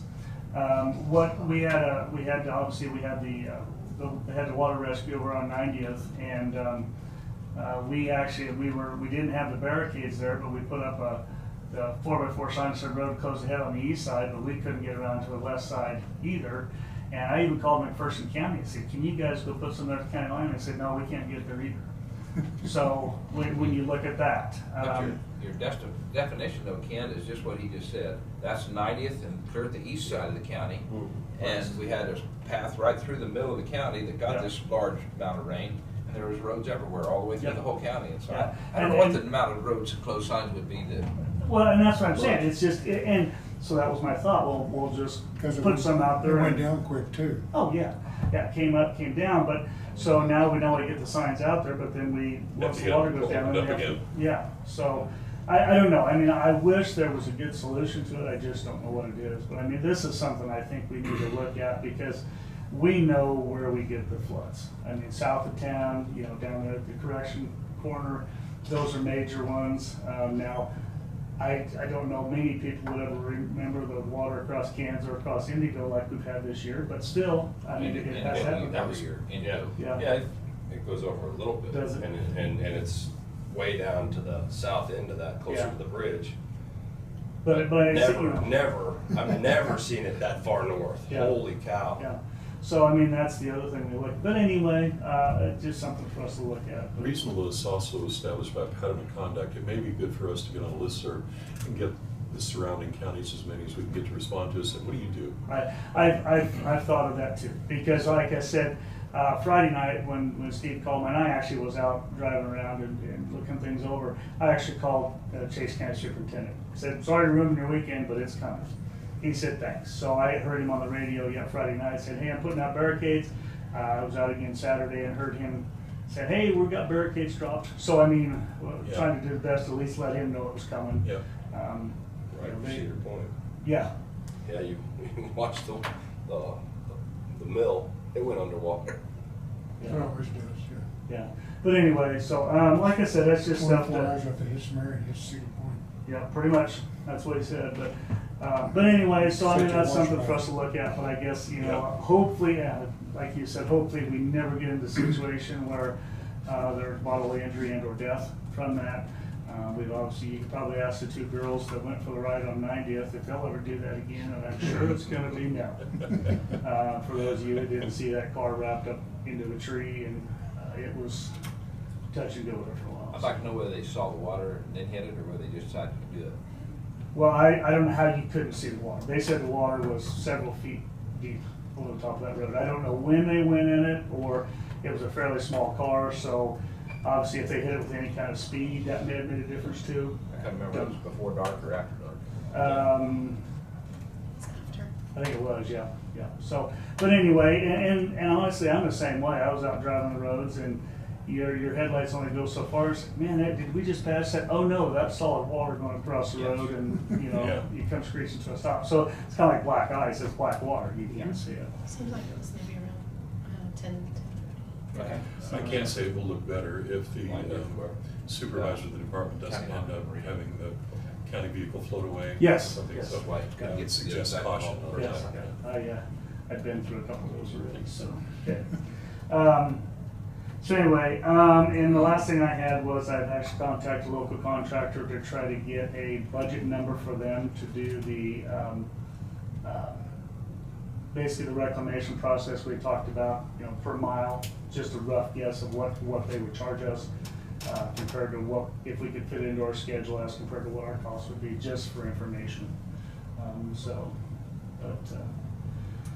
Let's see, otherwise, I guess that's it, unless you guys have anything else. We gotta have for budget purposes. Okay. But I don't think that's for today. Yeah. But we do gotta go through some stuff. Oh, I'm sure. Try now. Yeah. And it's with you. Ah. Imagine that. Yep. Mr. 26 million. Way, I think we're probably up to 28 million now if we have to get these cameras and the lights and signs and stuff. So. Due diligence sounds better at this point. Yes. I guess our county has received, up north, the north half got it the 1st of May more than the south half. This time the south half gets more than the north half. And in the two times, what you just described was, you can't describe how much rock goes away, how much road work that we've already done trying to repair that is gone, and some of that, and then what we'd already done down south is gone in a lot of places. Well, and actually, the worst part about it was, the west part actually got twice. It was a little farther north first time, but this time was farther south, but I mean, some of the roads that we were working on last time actually got it this time too. So. But anyway, we're continuing to plug away, and obviously today isn't helping. Obviously, as our acclaimed counselor noticed when he came in this morning, that it was raining pretty good. So. But anyway, if you guys need anything else, please feel free to call, text, email, whatever you want to do. We're out there trying to. We just got a report today of another box bridge had the wing walls washed out. They can get across it, but we've got to go back and fill in the wing walls with just a tremendous amount of water. So, but anyway.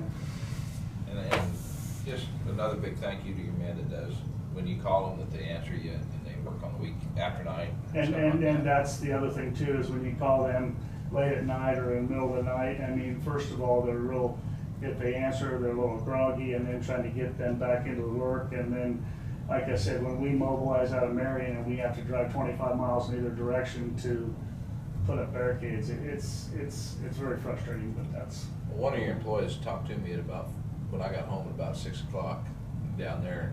He said, should we evacuate the county shop? And then later I get a call from Tina sitting over here, said, what should we do? And she'd heard that the Spring Creek, which floods right down in there, is coming up pretty quick. And I said, no, it hadn't in less than 30 minutes. Well, that 30 minutes that we're talking about, that's what it took. That creek really, it took a jump. Yeah. And so we had actually talked about that already. With the damage we had last time, we did, the water was about 3 inches higher in the building than what it was last time. We did mark that too. Yes. But we were aware of that. Last time we actually built our barrels sitting up off the ground. The filing cabinets even built up on wood. Yeah, they're trying to prepare for it. Yeah, and obviously we did get the motor graders out of there. You wouldn't want them damaged or floating away, but. Yeah, it's when it came up and came down pretty fast, but the damage was done. Thank you, Bryce. Okay, thanks. Last but not least, Park Lake Isaac Cabins. And you have that on for 10:45, and I think that we're just a tiny bit early. Yeah. Okay. I did give you previous action of what you've done so far on the heated dock. Most recently, it's a stack of 3 papers here with the highlights. So on May 24th, you made a motion to approve design build project manager at risk for completion of the heated dock and terminate prior construction contract. And then you had noted that a memorandum of understanding would be sought with Cody Nelson of enough construction. On June 1st, you authorized Cody to utilize a consultant out of Oklahoma, $100 an hour, not to exceed $2,500. And then no action after that. So. Okay, so we need to see what. So I think that what they're doing today is bringing forth a proposal for you to review and potentially approve for that project to start. All right. Thank you for the background here. Yeah. Because that catches us up. Yeah. Well, it's hard to remember exactly what you've done recently because it's been kind of a long process. So let's take a little short break till Isaac gets here. 5 minutes. Be 4 minutes. Be back in 4 minutes. We got that over. Dave's got plenty of extras. Ooh. I think so. Hold on. I'm trying to just get it with the wrong way.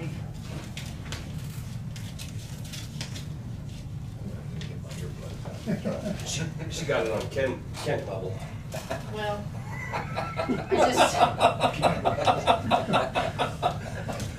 I had to get a jab in there once. I tried adjusting it and it was wrong now, so.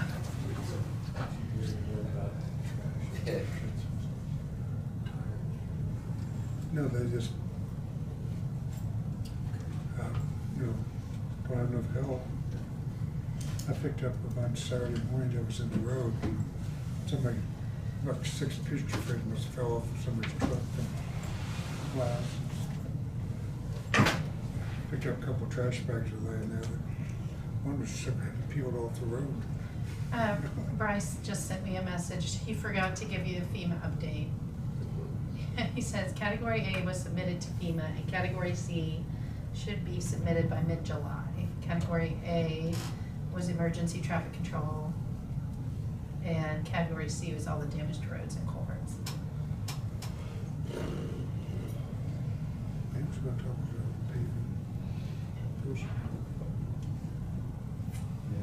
Okay, we're sitting here waiting for Cody Nelson's coming with Isaac here. Isaac's in the room right now, but we'll, and I guess maybe, Commissioners' comments. I don't know what all you have on your agenda, is it one item or do you have a bunch of items? This is the only thing that I have is this. Okay, so I think I'd like to probably go ahead and bring you up and just give us an update on what all happened at the lake, what all is going on. Cody's here too now.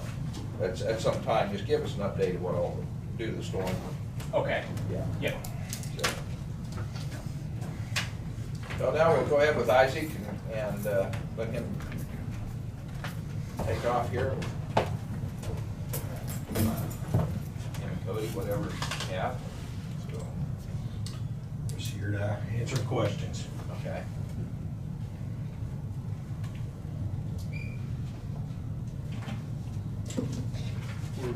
Okay, so you did receive on the table a proposal today. And I think that's what, it sounded like the commission wanted that scheduled for, to receive that, review it, and potentially proceed with the approval of that proposal. Okay. This is a proposal for NF Construction to basically take over the construction of the heated dock from this point on, from what we do here. Because you originally went out and found a contractor to talk to and bring something back, right, Cody? Is that? Yes, sir. That's what you originally did? It's outlined, second page. And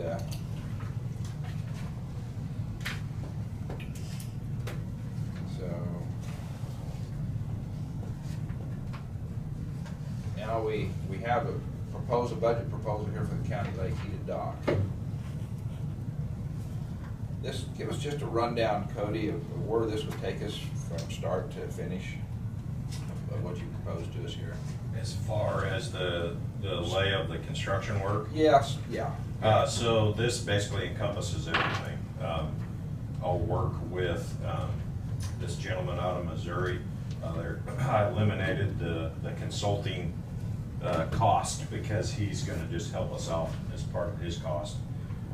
So we need to go through a little bit of, it's not official design, but get some stuff down on paper with him so that he knows sizes and dimensions, and you guys like that stuff. And he'll get started on fabrication of the actual structure of the dock. And then once they get that all pulled together, they'll actually come out, they'll put it all together on the water. And then like I mentioned last time that we talked, that I would look for direction on whether we would put it together towards the back over there, whether we'd float the dock over to its location and put the building up there, but it'll all happen on the water, is what I'm anticipating. And we'll have, once those guys get the dock put on the water, everything put together, from there we'll have a framing crew come in. They'll put up the skeleton of the building. We'll have a sheet metal crew come in and they'll put the wall panels on, they'll put the roof panels on. We'll get it insulated, we'll get it all roughed in for electrical, for the gas line, for the heater, and then we will line the inside with metal as well. Put all the doors and the windows in and the light fixtures on and tie the dock ramp in. The guys that'll do the dock work, they'll tie the ramp in and do the ramp as well. We may need to put That's what we debated on, whether we would need to put some new anchors in or whether we can utilize the existing. So that's, I'll be looking for direction from the dock contractor on when he comes and makes a site visit as to whether he thinks those will work or not. And then we'll also, I've got included the demo of the old dock. Okay. So the building is basically the same size as what we've got? Approximately. We have eliminated the locker room. Okay. And the eaves over the. Right, and the outside. eaves over the outside. It's just Oh. gonna be open walkway around the perimeter. Okay. And that is based on their original proposal, which comes pretty close to what the same size of the current dock is. And then the dimensions work for the pavers, and so we don't have to make a bunch of cuts on the pavers, and there's less work for them as far as the dimensioning that they've included. Okay, I'm gonna open this up for discussion. Commission to see what, you all have a copy of this here. And I'm open for questions to Cody or anything that any commission has. So you've included in there removing the old dock.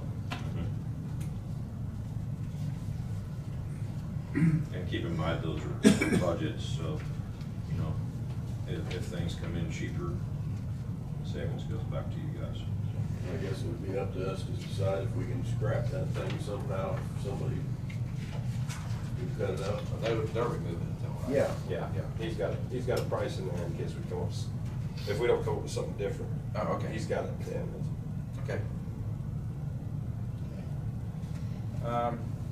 Any other questions? I mean, you might explain, and we're putting on the agenda next week, discussion of the heated dock project, and there might be an attorney-client privilege exec session underneath that for next week, in relationship to past contracts on there. With this contract, Cody, you might. Chairman, is it Yeah. okay if we have him come sit at the table then? So Well, that, okay. if he's yeah. gonna be doing what we're talking, so Yeah. I don't think people can hear him on the Okay. electronic meetings. I can do that. Thank you. With this contract that you're giving us right here, let's talk about, if it don't get done, where we stand on that, what your contract is here. It's just cost of the work plus a fee.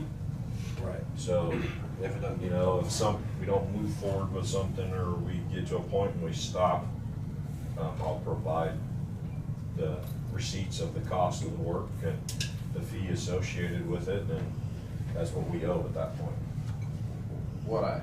Okay, but what I mean though, is let's say you get started and you get a framework and all of a sudden everybody quits and it's gone, the person goes down the road, what's gonna happen to us, the county, in paying for that this time?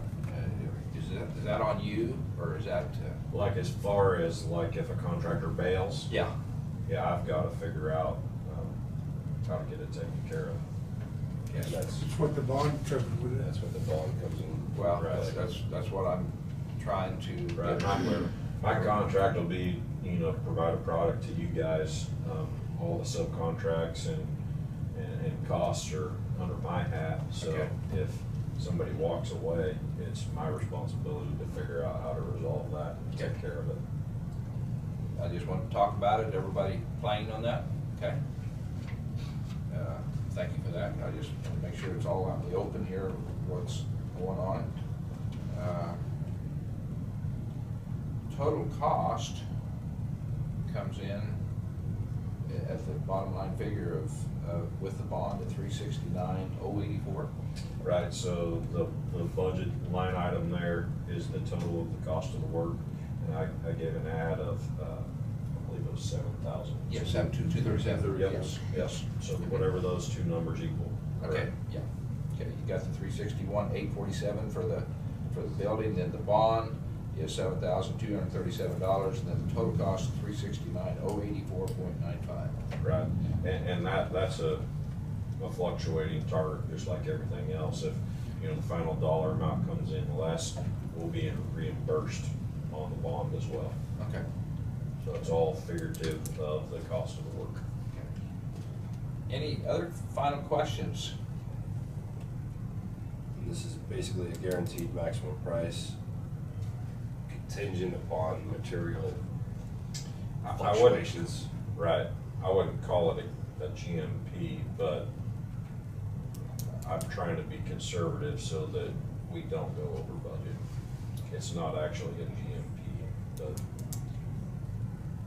we can look at adjusting some things to make it that format, but it's not a GMP at the moment. So all of this is taking into for granted that we can use the materials that's there. We're not anticipating using the materials. Anyway. So then how I mean, That'd be on us to either cut up and sell or. well, no, what I'm getting at is the way everything else is, you know, nobody's quoting prices on what's steel doing. Same thing, Yeah. jump, so, I mean, if we don't get started for 60, 90 days and this keeps going up, what's that gonna do to you? Like I said, our numbers are conservative. These are budgetary at the moment. And I feel pretty comfortable where we're at right now that we're not gonna take any hits at the moment. Yeah. Well, you know, we're dealing with another issue where all of a sudden we have to have special meetings and buy stuff. Right, well, the difference is there's hard dollar quotes on those items. And, to hold those prices, you know, when the material prices move, their price is gonna move. This, like I said, this is more budgetary, so we've allowed for those On this is, changes. this is, we're gonna see basically what it costs, and then a management fee put on top. Right. So you'll see basically So like. everything you wanna see, but you're gonna understand that you gotta pay a manager to take care of it all. Right, so for example, if we were to bill for that first line item, the dock portion, the very first one, 149,000. When we button all this up, it'll come in at $141,000, 500. And I'll add my fee on top of that, and that's what I bill for. And the payment then, will you take this in steps, payments through that? Yes. Yep. Yep, we'll do like a progress payment. Okay. Just like we've done with previous projects. Right. It gives us more of a design build, allows a little bit So more flexibility. I'll on buckets some of things. money, and I'll bill against those, you'll see the percentages. I can provide, like I said, with just like previous projects, I can provide the backup to support these numbers as well. Any final questions before we go into, just to make sure where we're headed with to find this kind of money to float this project? Sort of fun. No pun intended. We're gonna have finance part of it. Yes. Well, Yeah. We'll just, okay, we've gotta do it. we have, Right. we have the second half of that payment that Right. we had initially reserved for the previous contractor. Right. That's just over 100,000. We also have an anticipated additional insurance payment, around 85,000. So we have that portion. Right. I believe within our, Isaac has applied for a grant, which we won't know about that till the end of next month, whether we got that or not, which is additional potentially 40,000. And so we have a portion of it. And then, when we were working on just general numbers with Scott for the current year budget for that middle column, we were looking at potentially putting a line item in there out of the general fund for, and I think it's 120-ish thousand. Yeah, so, I mean, we've got the cost pretty well covered for that. 2/3 of it. Right. Anyway, 2/3 Right. of it, yeah. And maybe. There have, I should say also, there have been some people that have donated, big donations to the Park and Lake for different memorials and projects. A couple of those have been designated for the heated dock. It's not big numbers. Right. It's small numbers, Right. but But those, there is- I do wanna say publicly that those funds would go towards Yes. either the construction or for something special within that structure for, in memory of those individuals. Cool, cool. So then probably our process is to take a vote and whether to accept his offer here. And make a, is there any final statements that anybody cares to make before I ask for a vote? To accept, just to accept the NF Construction's offer here. I hear nothing. I'm gonna make that motion to go with Nelson Fowles construction options here for the heated dock. And I gave you the totals a while ago. It comes in at a grand total of $369,084.95 with that, that's with including the bond. So that is my motion for the Marion County Lake heated dock. Second. I have a second by Jonah. Any discussion? All those in favor, I'll ask each one of us again. Chairman Dalkey, yay. Chairman Garing, or yes, Commissioner Garing. Yay. Kent Becker, Commissioner. Yay. Commissioner Crowfoot. Yay. And Commissioner Mueller. Yes. 5 of them.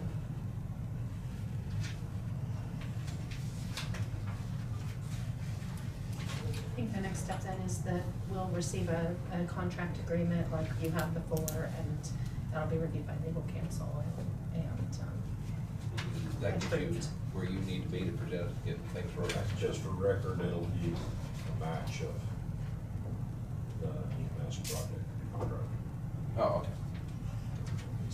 Same document, The same documents, okay. change the details. Okay. All right. Tina, do you have any problem with that, what we've done with it? Okay. I mean, there's the person who has to deal with you, so. Okay. If she tells me something wrong, then I gotta come talk to you. So. Isaac, do you have any comments? I think, for now, I'm all good. Okay, in no, relation to just heated happy- dock, yeah. Yeah, it's just going, so. And if there's any ability at some point for you to do something with that other structure, those funds potentially could go to, you know, to Yeah. help reimburse. Yes. The total intentions. Right. I guess I'd bring up, you know, I think doing it over there at the spillway is a good idea, but with these last few rains, Covered it up. don't want it to wind up on the backside of the dam, so. And Keep Isaac, that in mind. Isaac and I have tossed that around, so that's the one risk you have with it, doing it there. It's too bad you couldn't predict that it was gonna happen. Tugboat ready, and then when we got high tide, you can pull it out there. Would have been perfect here on Friday. Yeah, we could Then have you made can do that it happen. all, then you could have done it all on land. We could have made that happen. Okay, thank you. Peter. Thank you all. So Appreciate can we it. move forward with getting rid of the material that's out there? I think, not sure. Because it's Yeah, just yeah. sitting there in It's the just way. sitting- Yeah, Yeah. it is. How do we do that? Advertise it? Advertise it, for sale See, to Cody the wants to public. buy it, I would be interested in the material if you guys wanna put together a price, and I'll tell you whether, I'm I'd be sort interested of, on it.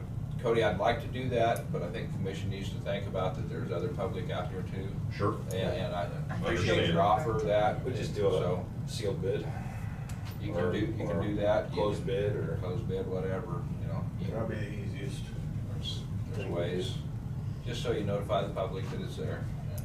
That way everybody can write a Isaac need number to on a piece measure of that, paper. or Huh? does Isaac need to measure, or just say, go look at it?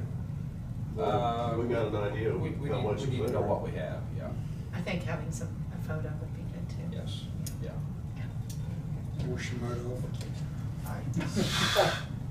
Yeah. Yeah. Once off. more. Hot water got pretty high on It cleaned it. You might need to keep It it, left might a- have to put it on the backside of Left the a dam. big slime on it. Yeah. have So, looked at. but we'll let you know, I mean, for Yes, sure, sir. I just appreciate It's that. just random. No problem. Just got Throw it out there. Yeah, thank you. Thank you all. No problem. So you think maybe, just from roughly what you see, Tina, do you think maybe 100 to 125 to 100,000 is what we may have to finance at the most? I don't see that you That need much. to finance anything. Oh, really? Yeah. I mean, I think pay for it. I think there's some spots in there. Okay. I'm falling ahead with my Okay. head with what she's talking about. Right. Okay. So with commission, since just sort of go with what we have until we need to finance it, is that what you're, Yeah. move ahead with the project? Keep it going?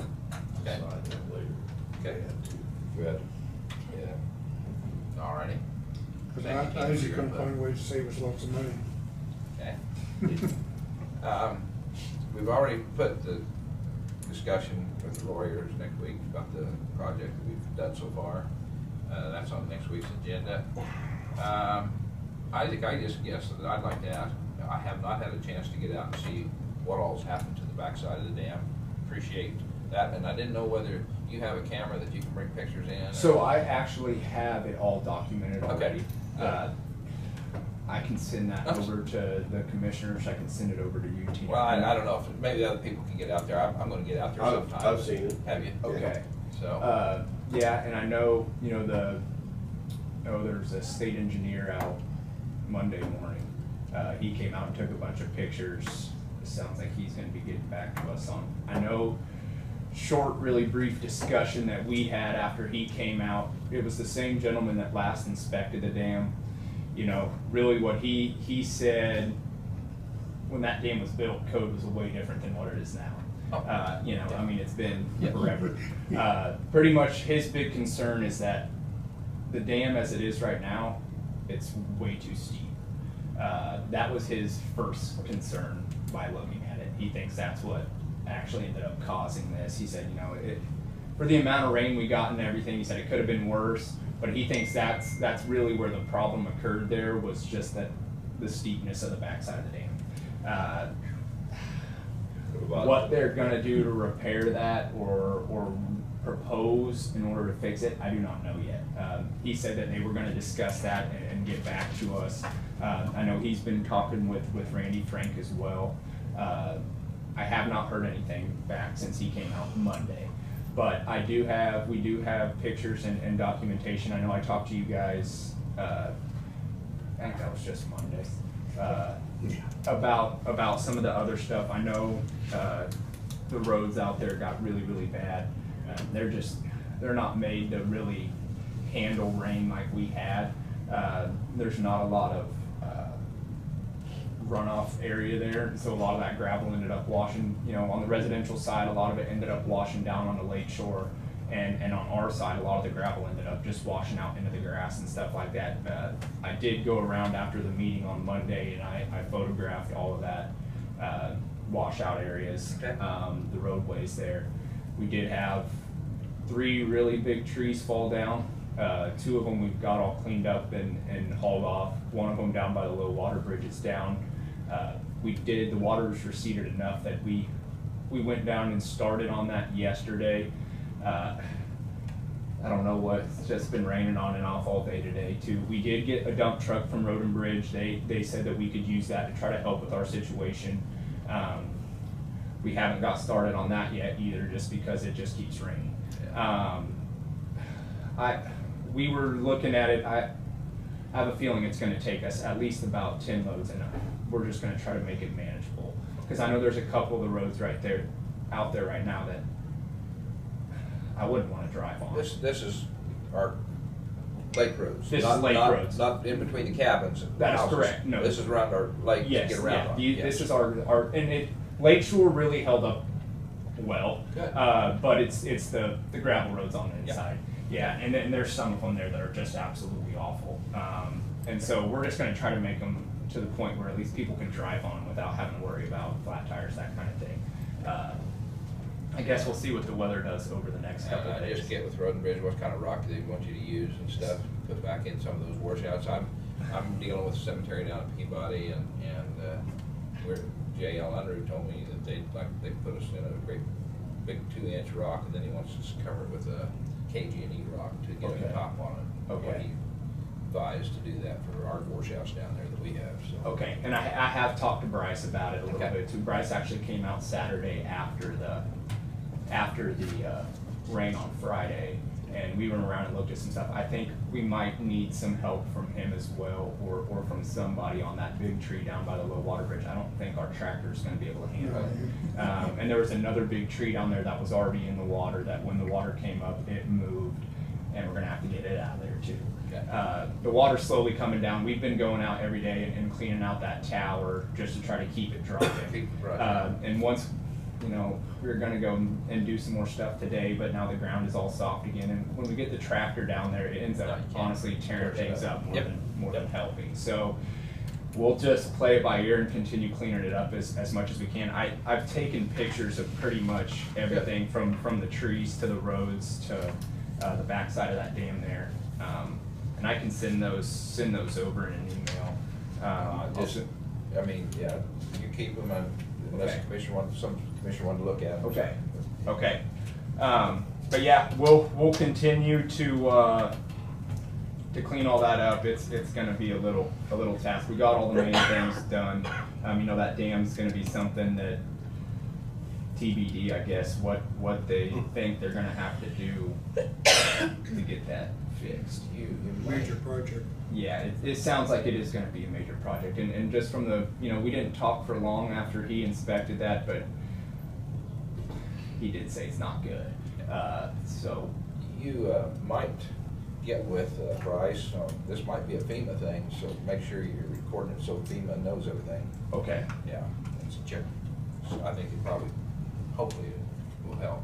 Okay, and I will also tell you, K-Camp, our insurance company, I've been in contact with James. He's the gentleman that came out and looked at the heated dock, and so I've updated him kind of where we're at on this. Good. And like he said, if we do need, and this will be something to talk to Brad about, he said if we end up needing an extension, because we have until December 1st. Okay.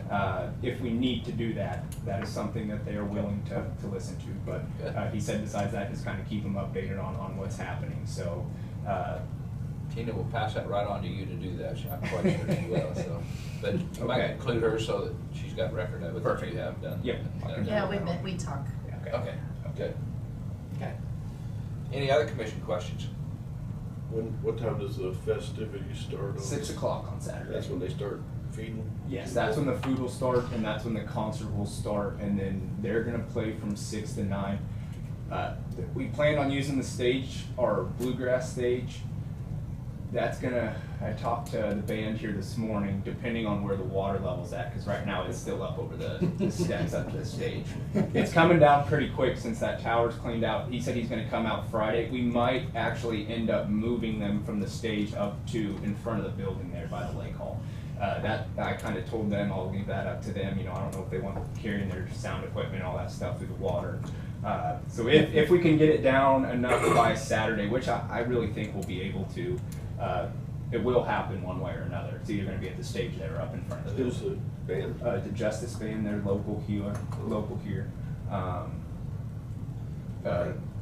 Bring in a flatbed. Yeah, right. Yeah. Let them play on the truck. Yeah. Get on top of the truck. Yeah. Donahue has a heck of a nice trailer for that. Yeah. Well, and we do have the power source now in front of the lake hall from that project we did last year. So it's all set up, and it would be really doable. So they're going to come out Friday, and we're going to see kind of where we're at on the water level there and make that final decision. But yeah, it'll start at 6. All righty. Thank you, Isaac. Absolutely. Thank you. We're moving ahead here. Anything you have to wrap up? Please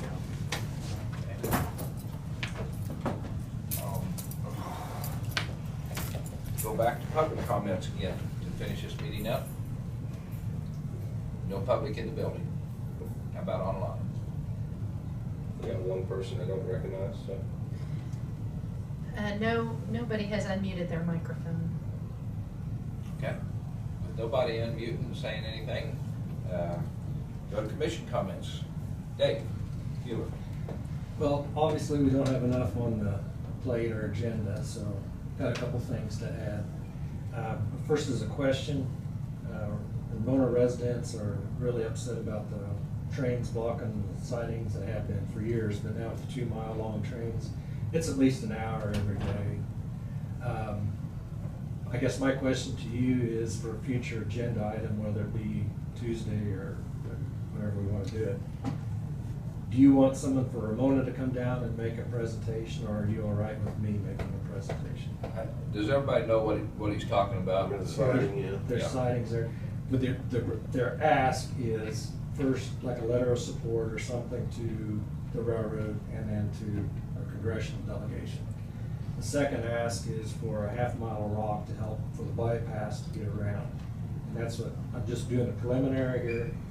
As a future agenda item, do you want them to come down and make that, or do you want me to make it? I mean, are you comfortable with that? Or do you I think, Dave, I think it would be sufficient that you scout the area, come back with sort of a little plan, okay, and let us know what okay, you and the city thinks yeah, of that. And I don't think there's a commissioner here that wouldn't vote for something if it's a half-mile rock or a mile rock to get them out of the town for ambulances, for fire. Well, that's what Yeah. their safety issues. Yes. And it's happened many, many times, especially in the muddy weather. But I can give you more of the background as an agenda item of what their requests are. So my question is, being the new guy, are you comfortable with me making the presentation on their behalf, or do you want them to go? I personally am, but I'm asking for everybody's opinion here. I think it'd be fine for them to work both sides of the table, Well, kind of what you're asking. give you the information and background, because they have hit a number of residents that have got about it. So And it comes back to, as Randy said, it's a safety, public safety yes, issue. yes. Okay, that was the first thing, and I don't know, would it be all right to put it on the agenda for Oh, Tuesday, or? do you If wanna- you're ready, Okay. Dave, yeah. Okay. And then- you put it on there yeah, whenever you. If that's okay, we would, Yeah. Mr. Chairman. Yeah, I don't know what the Tuesday's meeting's looking like, but I haven't looked that far. But, yeah, we'll get it accomplished. Okay, the next one is, there has been a lot of activity on the Capen project, activities coming up, and I think we will be having a department head making a presentation, so I'm just giving you a heads up. It's not just sitting there, nothing being done. There is a lot of work going on behind the scenes by several department heads. So I'm hoping there'll be a request from one of them to be on the agenda to give the commission a full update. But what I've seen, I'm very, very pleased. And there's a lot of thought, a lot of things I never would have thought of that are being taken care of. So just be comfortable in knowing that our department heads are on top of it. But we do have to be thinking down the road, not just about the event in September, but the next 2 big events coming up over the next couple of years, and what the county needs to do to be prepared. So one of the department heads will be coming forward with that one. And then finally, the last one, the radio reception issues for the fire departments on the east side of the county. Dave and I had gone to one of their meetings. John's gone too. And you guys have done last year. Just to know that it's still a big concern Still for an those issue. guys. Sheriff Kraft did say he is looking into possibility of a more cost-effective solution. And I think Randy was included on an email he sent out, but just, they're trying to research another option, because the one that's on the table right now is just beyond our ability. But again, just to let you know that that's out there in the works. It's not been dropped, but I keep getting poked on a regular, and it is a concern. So I just wanted to let you know that that's still a concern. Looking for affordable solutions. It's affordable, yeah. Any other commissioners? I do have one, nobody else, is, when one of our areas of our county does have an area like we had Friday night, or the north had the May, whatever, Kent sent an email or a text to me, and I thought that was very appropriate. Do we have enough resources? Then I thought, okay, and my answer at that time, because I had been up all night watching the water, and I went to bed at about 6:30 in the morning, and I probably hadn't got up and really motivated to get to about 9 o'clock or so. But I said, okay, now what do I do here? How much resources do we need, and this and that, and so, and then Randy called me, and I missed his first call and called me back at noon. That's when I made the proclamation to do that. But it just Kent's text is, do we have the resources? That's a pretty big question, but somebody needs to answer it. And so, you know, because we don't know whether there's people in our little areas all over our county that needs a little extra assistance. Well, my concern's always, because we got such a big area, is getting something mobilized quick. Yeah.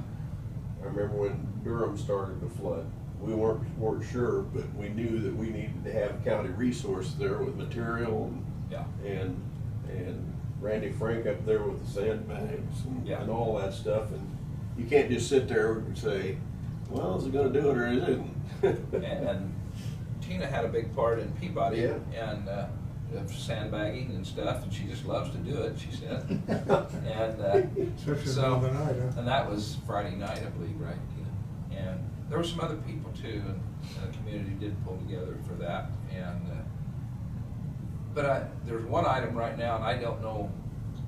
I live down there. I walk it. I see it. I've lived it since '65. I mean, since 1960, I guess I moved there. But Santa Fe, and I'm going to go to the city council. What's causing a lot of that water in that little area down there is Santa Fe Bridge. And I may even need some county, I may have to have Bryce come down and give an inspection so I don't step over my bounds, but of see if his assumption of what's causing it. But there's a bridge there with 3 sections underneath of it, and each one of them so big. Well, 2 of them's pretty well open, but the third one is 3/4 shut under original constructed bridge. And it's just a matter of dirt that's washed into the floods. And so in that little small area that's always getting this kind of action down there, if that third one was opened up, it would help. The railroad's track has got washed out 2 times here in the last 2 years, the 19 flood and the 21 flood, right across from the fire station where everything levels out and it gets up to the top of right even with the tracks, and then it goes across. So if they would, and this is on the north side of these tracks, if the south side's lower, so to help this equal out, if they open this bridge up underneath that third section, I think it would help would maybe not wash their tracks out. I'm not saying it won't, but I'm just saying it should help. So I'm gonna try, see if we can't get with the city, and maybe we even need a letter from Bryce to help us see what he thinks of that bridge, dirt and stuff like that. But somebody needs to take a little extra look around, whether it be the county, the city, or whatever, to that.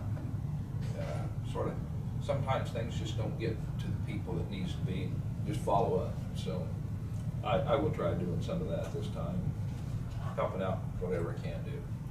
That's my final comment. Floods is massive amount. When you're out there seeing this water across our rock roads and things like that, there's a massive amount of water went across in that first hour from 5 to 6 o'clock there, or 7, whatever, going across fields and coming out of fields. I've seen it on Sunflower 3 or 4 times because I travel that so much. But it was, again, an ugly piece of picture to see. So, just one final comment to Dave's issue with the, you know, there's always been regulation, federal regulation about how long a train can block a crossing. Yes. And it seems like, I don't know if they even follow it anymore. Oh yeah, there's a time limit. Yeah. I think it's 30 minutes, but they just pay the fee. Yeah. They do have people. Yeah, once you get so big, they watch it. 30 minutes ain't no big deal. The thing is, the trains are so long. Oh, yeah. I mean, they've gone to 2-mile trains. Yeah. But, Yeah, you got they'll sit there for an hour. everything's It's every now's day. got Who gets the fee? locomotives in the middle, locomotives in the end, Yeah. the front. Yeah. Does the fee go to the county? No, I don't think so. Because it has to be turned into the sheriff. That's a good question. Good question. I know I've sat down there at Peabody for half an hour. Most of the time, the county doesn't get hardly any of those those kind of fees. Yeah. Well, thank you all for having a good meeting this morning. I'd make a motion to adjourn. Second. Have a second by John. All those in favor say aye. Aye. Aye. Bye, vote.